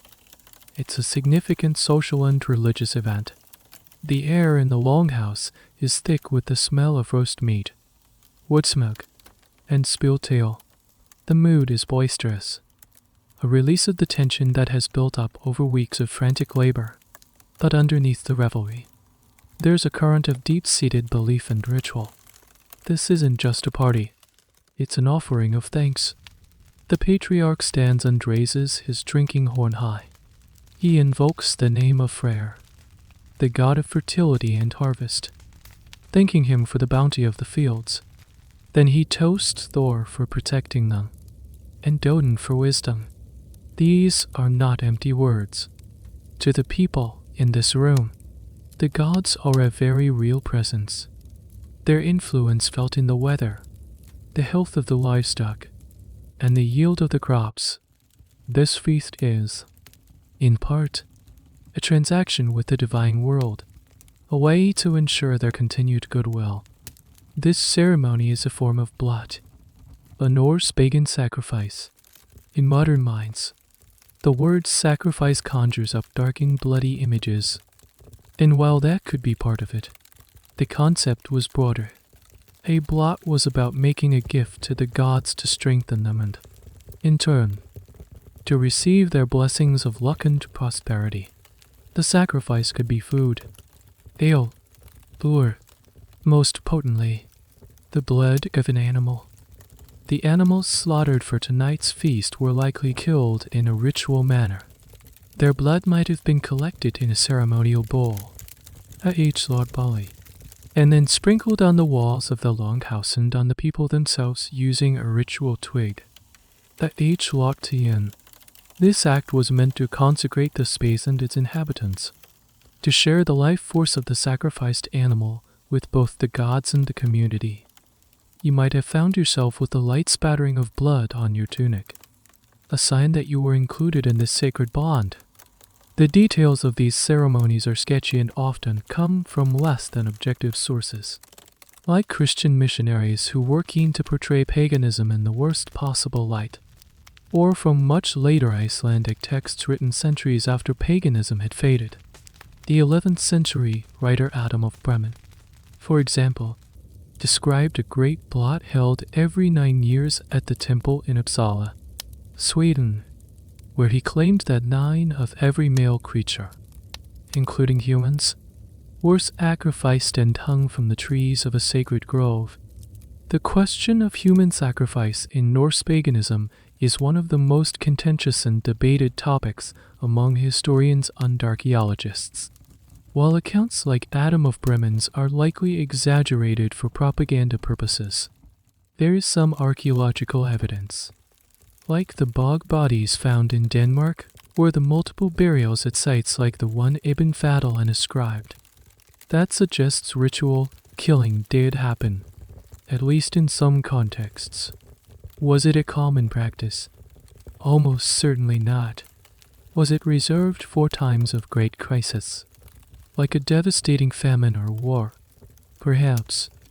Or were these instances of servants sacrificed for high-status burials, rather than offerings to the gods? The academic world is still deeply divided on the issue. For the average farmer at a simple harvest feast, the sacrifice of a prize pig or a goat was likely the extent of the ritual bloodshed. As the evening wears on, the atmosphere becomes more mystical. A woman, perhaps the same one who knew her herbs, might begin to chant a galdrive, a magical incantation, to protect the food stores from rotten vermin, or a traveling storyteller, a skald, might be present. He would be a highly respected figure, the keeper of the community's history and mythology. He would rise, perhaps with a small harp or lyre, and begin to recite. The rowdy noise of the longhouse would die down to a hush, all eyes fixed on him. He would not just tell a story. He would weave a tapestry of words, using complex poetic meters and kennings, metaphorical compound phrases like whale rode for the sea or battle sweat for blood. He would sing of the creation of the world from the body of the giant Ymir, of Thor's battles with the giants, of Odin's quest for knowledge. These weren't just bedtime stories. They were the cultural DNA of the Norse people, explaining their place in the cosmos, their values, their fears, and their destiny. You sit there, mesmerized by the poet's words, the flickering firelight casting long shadows on the walls. The ale has warmed you, the food has filled you, and the stories are transporting you to a world of gods and heroes. For a few hours, you are not just a tired farmhand. You are part of a lineage, a participant in a sacred tradition stretching back generations. You feel a sense of belonging, of connection to the people around you and to the unseen forces that govern your world. The feast is a reminder that life here is not just about physical survival. It's also about spiritual and cultural survival. The rituals, the stories, the shared beliefs, they are the glue that holds this fragile community together. They provide meaning in a world of hardship, hope in the face of a long winter, and a way to make sense of the unpredictable and often terrifying forces of nature and fate. The celebratory mood of the harvest feast fades as the reality of autumn sets in. The days are a monotonous cycle of preparing for the winter. Chopping firewood, mending tools, reinforcing the turf on the longhouse roof. The work is hard, but manageable. But then, a new kind of misery begins. A dull, throbbing ache starts in the back of your jaw. At first, you try to ignore it, but it doesn't go away. It gets worse. The ache sharpens into a piercing, relentless pain. It's a toothache. A modern person's inconvenience is a Viking's personal hell. You have a cavity, and the decay has reached the nerve. There are no dentists, no anesthetic, no painkillers stronger than a weak herbal tea. The pain is a constant companion, a white-hot poker stabbing into your jaw day and night. You can't eat properly. Chewing on the affected side is agony. Even the simple act of drinking cold water sends a jolt of pain through your entire skull. You can't sleep. You lie on your straw mattress in the dark, clutching your jaw, groaning, shifting restlessly, keeping the other sleepers awake with your misery. Your productivity on the farm plummets. You are slow, clumsy, and irritable. Your mind completely consumed by the pain. What can be done? You might go to the same wise woman who treated your hand. She would examine your mouth, her face grim. Her options are limited. She might give you a wad of herbs to chew on. Perhaps something with mild analgesic properties like meadow's wad or willow bark. She might perform a ritual, chanting a spell to drive out the tooth worm, a creature that many ancient cultures believed was the cause of cavities. This belief in a tooth worm is a fascinating piece of cross-cultural folklore, appearing in ancient Sumeria, Egypt, and across medieval Europe. It was a tangible explanation for an invisible ailment. If the pain becomes absolutely unbearable and infection sets in, causing your face to swell, there is only one final, brutal option: extraction. There are no specialized dental tools. The dentist would likely be the farm's blacksmith, the man with the strongest hands and the best collection of pliers and tongs. The procedure would be a nightmare. You would be held down by several other men. The blacksmith would use a crude pair of tongs to grip the offending tooth and then pull, and pull, and pull. There is a good chance the tooth would shatter, leaving fragments of the root behind in your jaw, leading to an even worse infection. If he succeeds in pulling the whole tooth, the relief from the pressure would be immense, but you would be left with a bleeding, open wound in your mouth, highly susceptible to a secondary and potentially fatal infection. The dental health of the Vikings is something archaeologists have studied extensively by examining skeletal remains. The findings are interesting.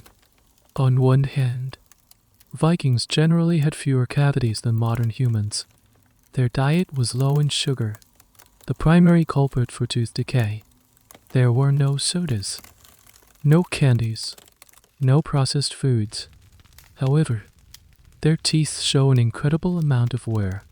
The coarse, gritty diet. Stone ground flour often contained tiny fragments of the quarried stone, and food was often contaminated with sand and dirt, wore down the enamel of their teeth at a shocking rate. Many skulls show teeth worn down flat, right to the pulp. This exposed the sensitive inner parts of the tooth, leading to abscesses, infections, and tooth loss. You can see the evidence of these abscesses in the jawbone nests themselves. Small holes where the infection reigned. The pain these individuals must have endured throughout their lives is unimaginable. One very strange and specific dental detail that has puzzled historians are deliberately filed teeth. Archaeologists have found numerous Viking-era skulls, mostly male, with horizontal grooves filed into their front teeth. This wasn't a result of wear. It was intentional body modification. Why did they do it? The purpose is still a major topic of debate. Were these marks of a specific social group, like a fraternity of warriors? Were they meant to be filled with colored pigment to create a more intimidating appearance in battle? Or were they a sign of status, perhaps indicating a successful merchant who had traveled to foreign lands? We don't know for sure, but it's a striking example that even in a world of harsh survival, vanity and identity were still important. For you, however, There are no cool, intimidating stripes on your teeth. There is only pain. The world shrinks to the size of that single, throbbing tooth. Your honor, your work, the coming winter. None of it matters as much as this relentless agony. It's another reminder of the sheer vulnerability of the human body in an age before modern medicine.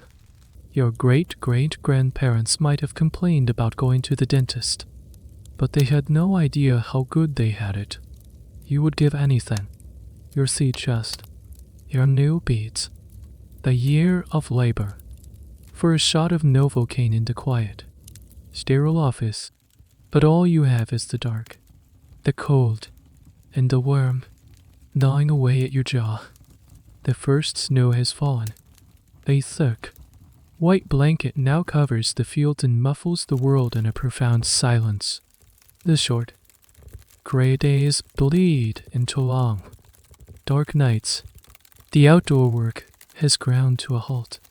The livestock are sealed in their section of the longhouse for the winter. The doors are shut tight against the biting wind. The world has shrunk to the size of this single, smoky room.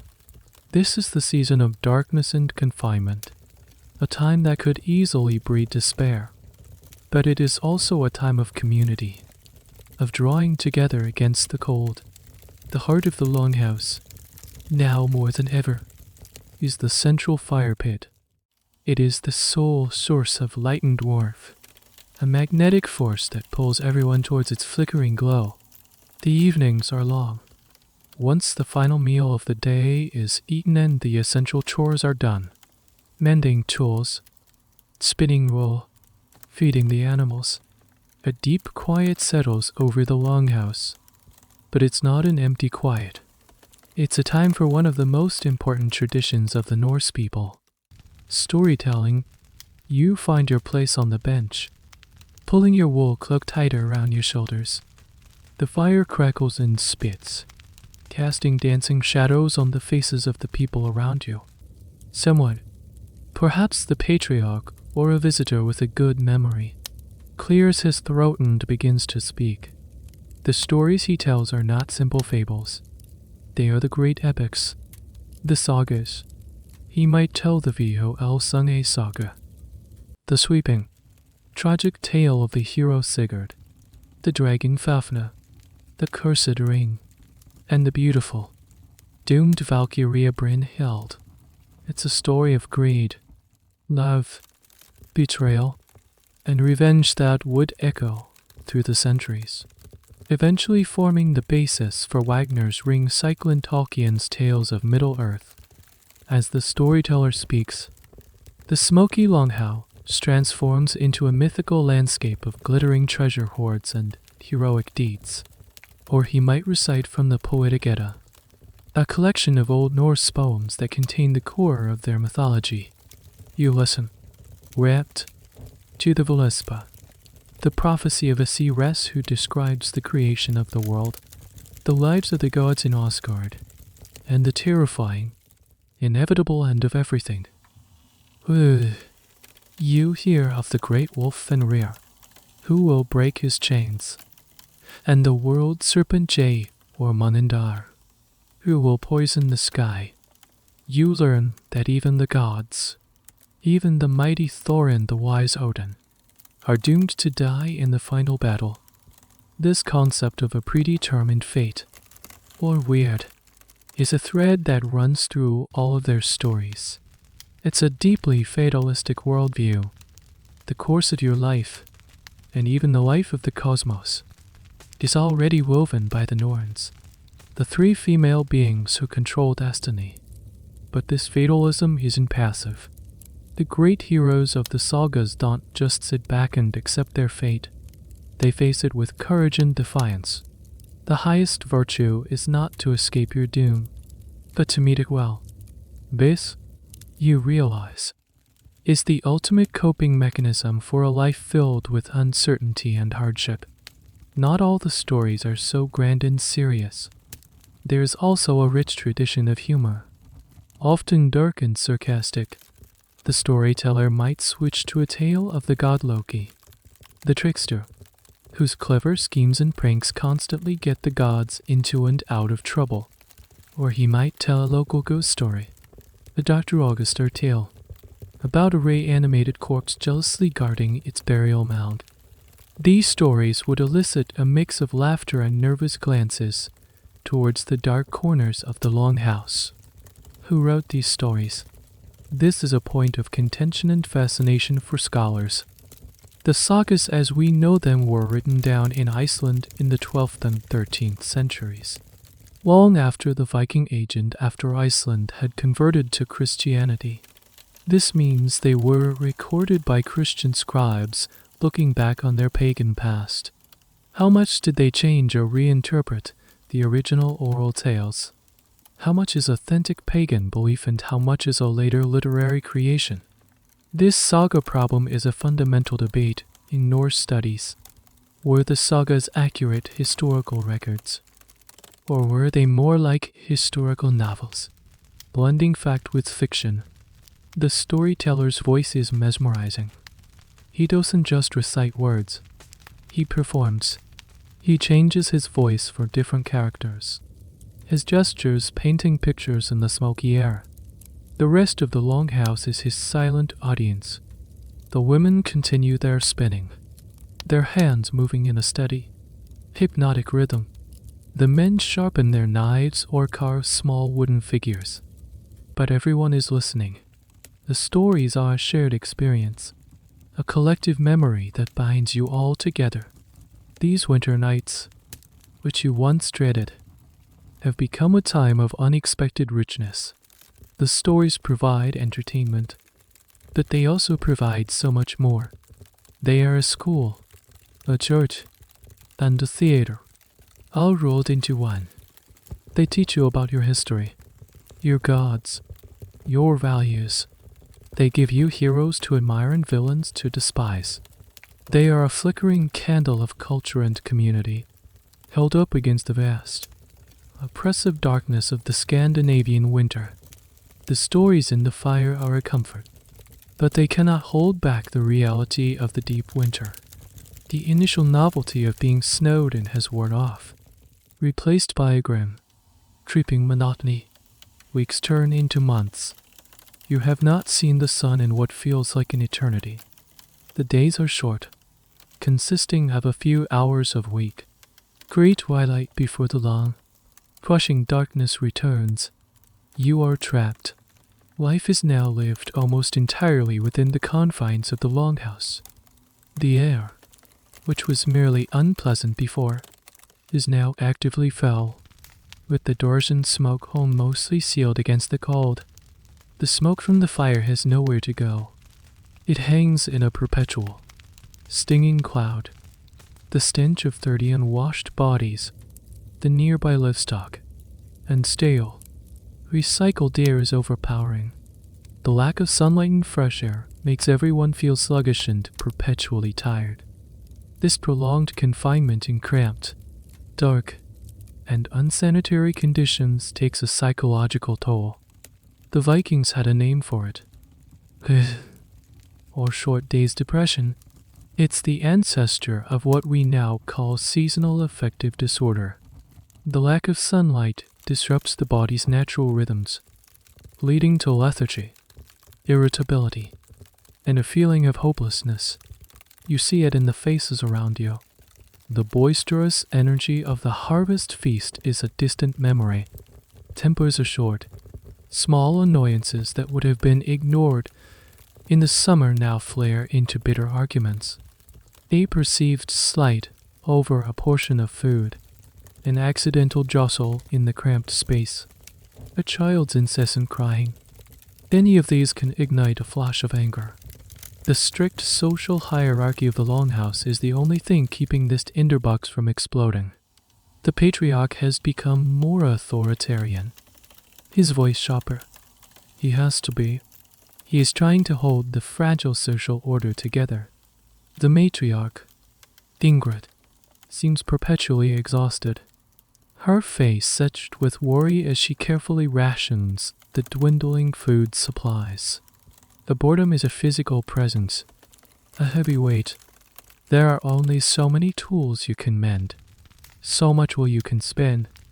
The sagas are retold until everyone knows them by heart. You feel your world shrinking, your mind growing dull. You pace the length of the longhouse, from the animal stalls to the main door and back again, just for the sake of movement. It feels like being a caged animal. This intense, prolonged proximity also breeds suspicion and paranoia. Did someone take more than their fair share from the stew pot? Is that person faking a cough to get out of their chores? Old grudges and resentments, buried during the busy summer months, resurface and fester in the stale air. The community that felt so strong and united around the fire now feels claustrophobic and toxic. One of the more peculiar historical theories related to this winter confinement is the idea of the berserker.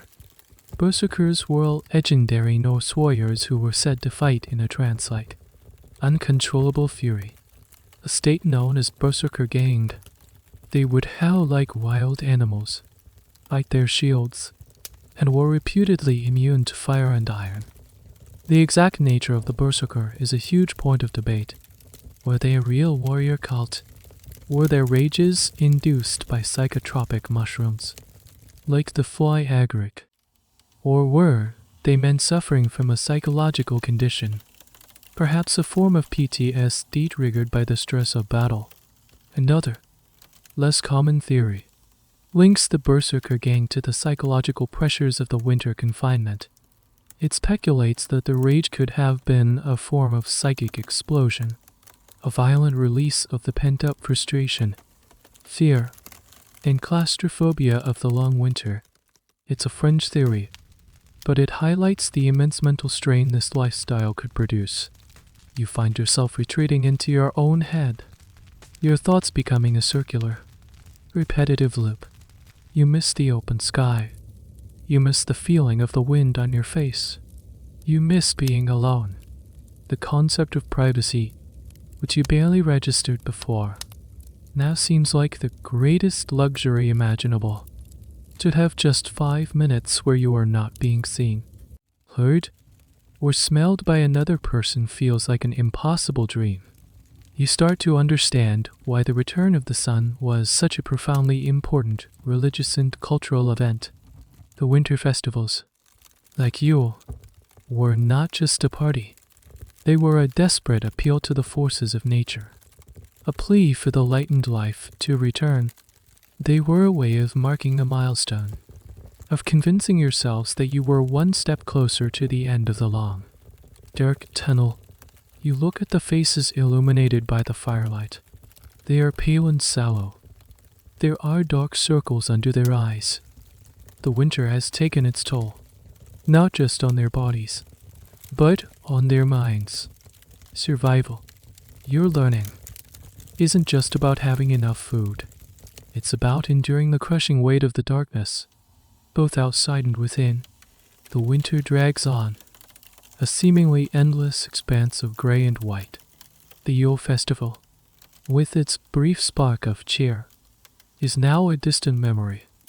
The real hardship has begun. The initial stores of food, which seemed so bountiful after the harvest, turned out alarmingly low. This is the hunger gap, the most dangerous time of the year. The matriarch, Ingrid, is now the most important person in the longhouse.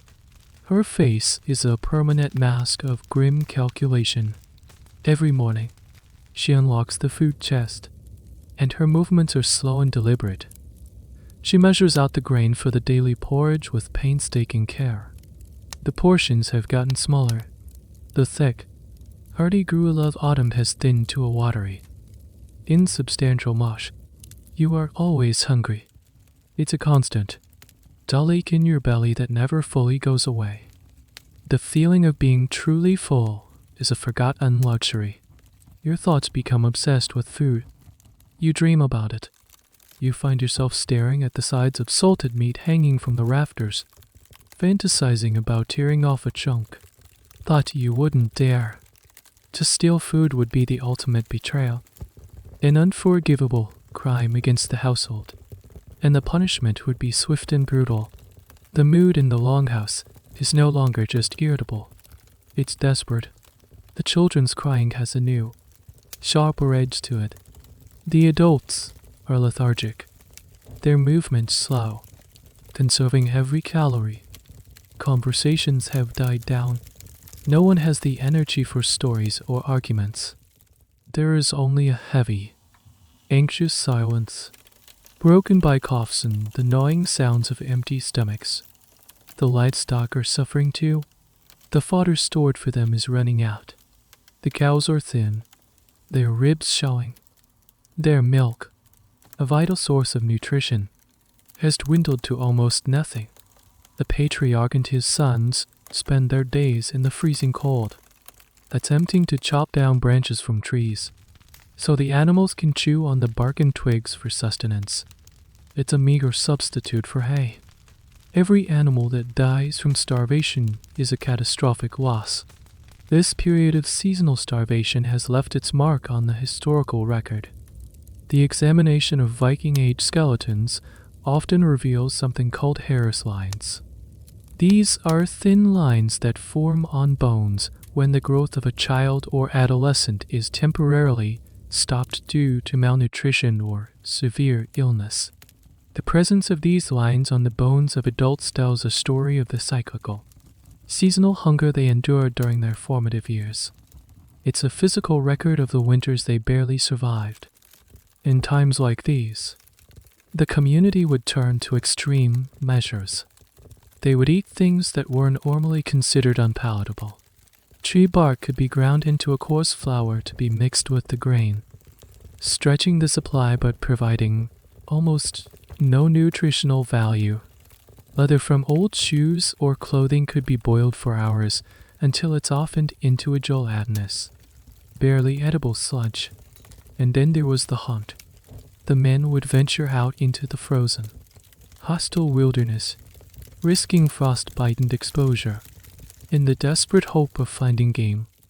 A single deer or wild boar could be the difference between life and death for the entire household. But the animals are scarce and wary in the deep winter. The hunts often end in failure, with the men returning empty-handed, having expended precious energy for nothing. One of the more desperate and debated food sources was the possibility of cannibalism.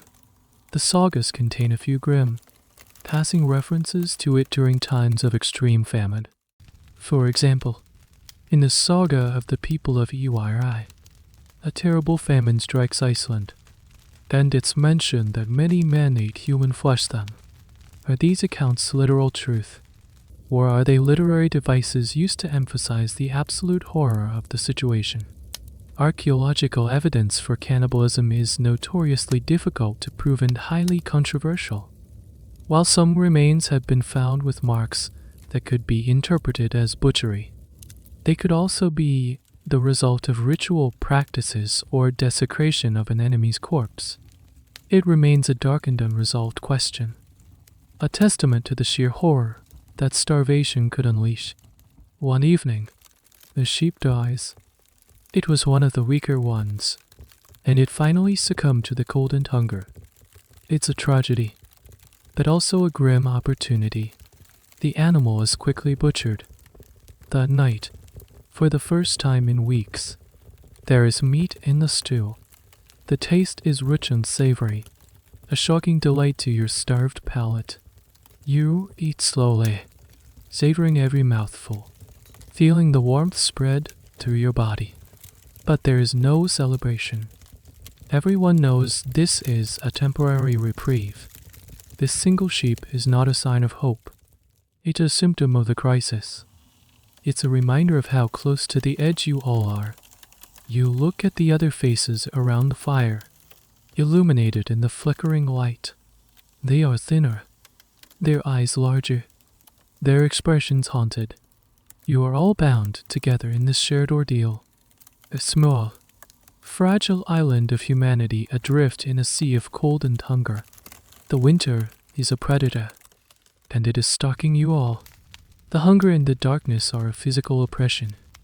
But there's another, more subtle world operating in the longhouse. A world of symbols and secrets. It's the world of runes. You see them everywhere.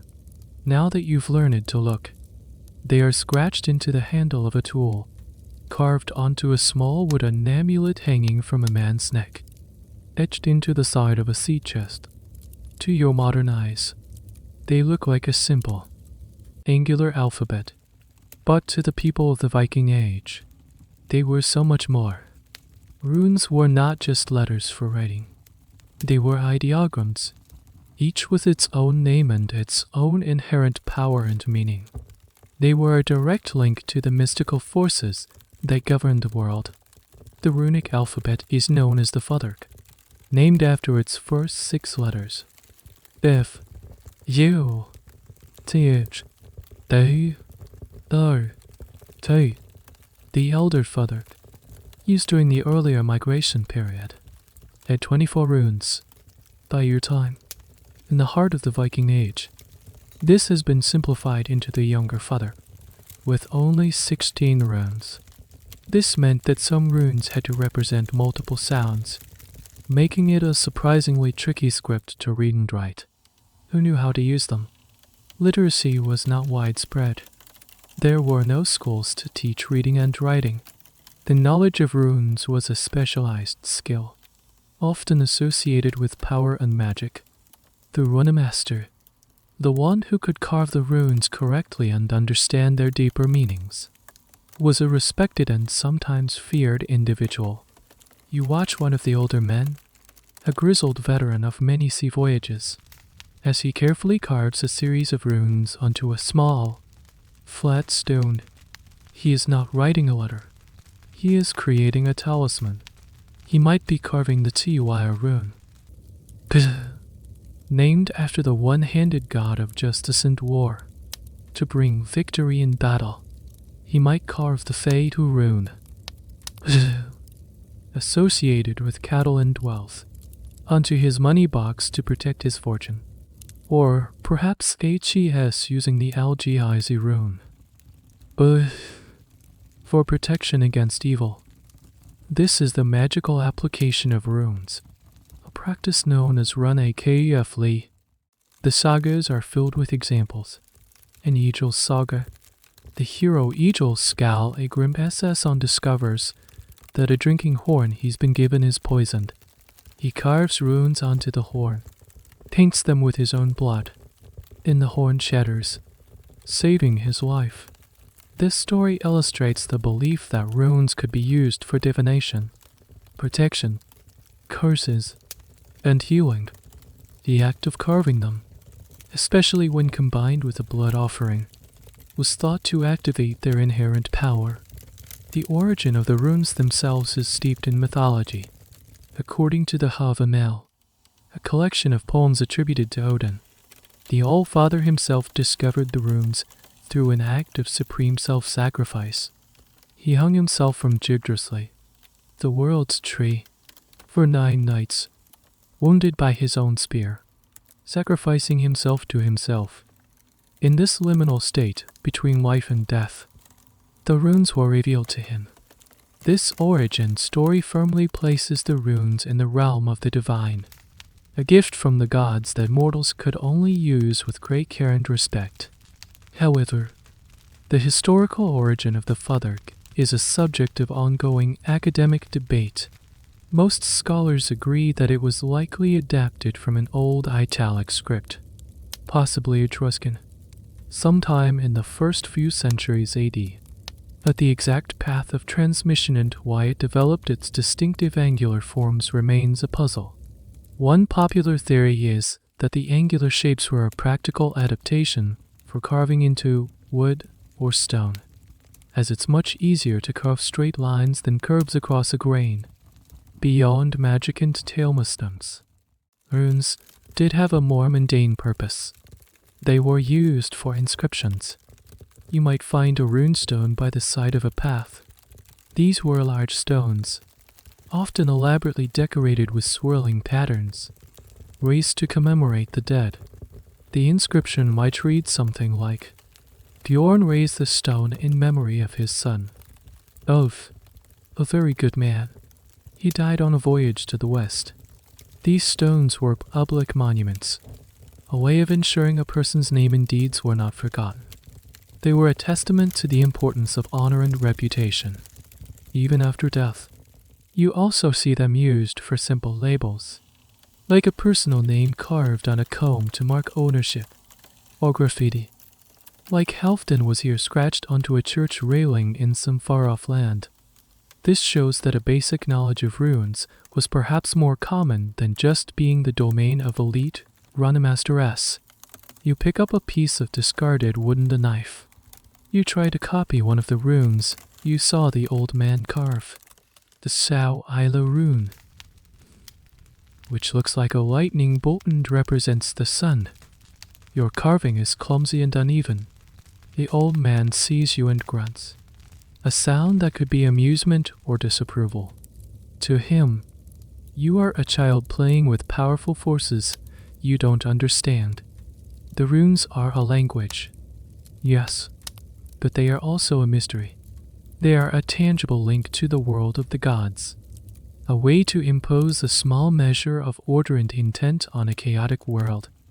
In the suffocating darkness of the winter, the act of carving a symbol for the sun feels like a small act of defiance, a desperate prayer for the light to return. One morning, something changes. It's not a dramatic shift, but a subtle one. When you step outside for a moment to fetch water, you notice that the air, while still bitingly cold, has lost some of its deepest, most brutal chill. You look up at the sky. The perpetual gray ceiling seems higher, thinner, and then you see it. A pale, watery disk of a sun, visible for the first time in weeks. It offers almost no warmth, but its presence is a profound, psychological shock. The light is returning. Over the next few weeks, the change accelerates. The days grow noticeably longer. The snow, which seemed like a permanent feature of the landscape, begins to recede. Patches of dark, damp earth appear. The thick ice on the fjord groans and cracks, the sound echoing through the valley like a gunshot. The sound of dripping water becomes a constant soundtrack as icicles melt from the eaves of the longhouse. This is the thaw. The prison of winter is breaking. The effect on the people in the longhouse is transformative. It's like watching a field of frozen flowers come back to life. The lethargy and despair that have gripped the household for months begin to lift. There's a new energy in the air, a sense of hope that is almost palpable. People are talking again, even laughing. The doors of the longhouse are thrown open for the first time in months, and the fresh, cold air that floods and feels like a blessing, washing away the stale stench of confinement. You have survived. You have made it through the darkness and the hunger. But the winter has left its mark on everyone and everything. You look at yourself and the people around you. Everyone is thinner, their clothes hanging loosely on their frames. Their skin is pale and pasty from the lack of sun.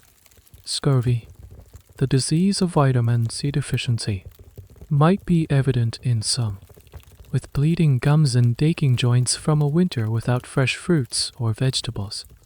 The children who were sick during the winter now have the persistent coughs and weakened constitutions that will follow them for life.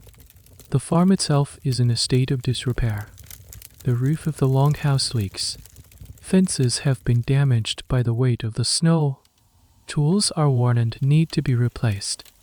The livestock that survived are weak and emaciated. The patriarch surveys his domain with a weary but determined eye. The work of survival is over. The work of rebuilding is about to begin. This period, the transition from winter to spring, was a crucial time, and it raises an interesting question for historians. How accurate was their calendar? How did they know when it was the right time to plant? The Norse people did not have a single, unified calendar system like ours. It was likely a luni-solar system, trying to reconcile the cycles of the moon with the solar year. They marked the passage of time by observing the seasons and celestial events. A key marker was the equinox. Figuring out the right time to sow the seeds was a matter of immense practical importance. Sowing too early meant the tender shoots could be killed by a late frost. Sowing too late meant the crops might not have time to mature before the next winter. This knowledge, passed down through generations, was a form of science, a vital piece of survival technology. One of the less-known spring activities was preparing the ships. The men would haul the long ships out from their winter shelters. The hulls would be retired to ensure they were watertight. The rigging would be checked, the sails mended. The coming of spring meant the sea lions would soon be open again. The cycle of trade, exploration, and raiding was about to begin anew. For the young men, this was a time of excitement and anticipation. For the women who would be left behind, it was the beginning of another season of worry. You take a deep breath of the clean, cold spring air. It feels like the first breath you've ever taken. You survived the cold, the hunger, the darkness, the disease, the claustrophobia. You walked through the valley of the shadow of death and, against the odds, you have emerged on the other side. But you are not the same person who stumbled into this world a year ago. You are harder, leaner, more resilient. You have calluses on your hands and a permanent ache in your back. You understand the weight of a darkening sky and the joy of a watery sun. You know the taste of true hunger and the sacredness of a simple bowl of porridge. You have seen the thin line that separates community from chaos, life from death. You have learned that survival in the Viking Age wasn't about a single, heroic act. It was about the relentless, grinding, day by day, endurance of 1,000 small hardships. You have, against all expectations, lasted a year. So, you made it. One full cycle of the sun. You woke up in the smoky dark. You toiled in the stony fields.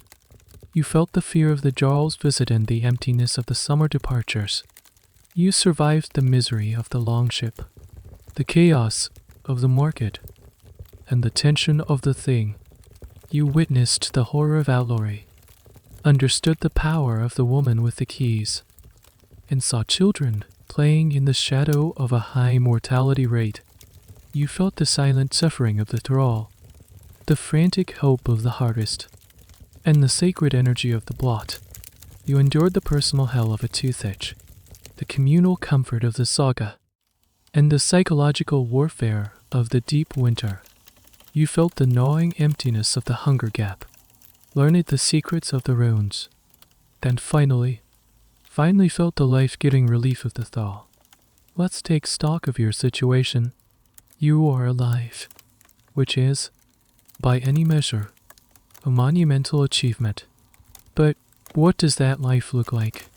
You are likely in your late teens or early 20s, yet your body feels much older. Your back and joints ache constantly from years of manual labor.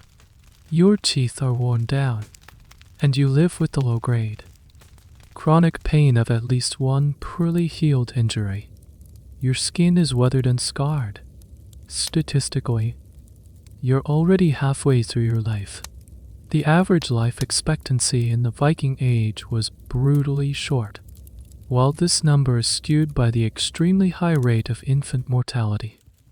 Even if you survived childhood, you weren't guaranteed a long life. For a man, reaching 40 or 45 was a ripe old age. For a woman, the dangers of childbirth meant that her life expectancy was even lower, closer to 30 or 35. Skeletal remains consistently show a population worn down by hardship, evidence of arthritis, even in young adults. These common signs of anemia and other nutritional deficiencies are rampant. Life was a constant, grinding struggle that wore the body down prematurely.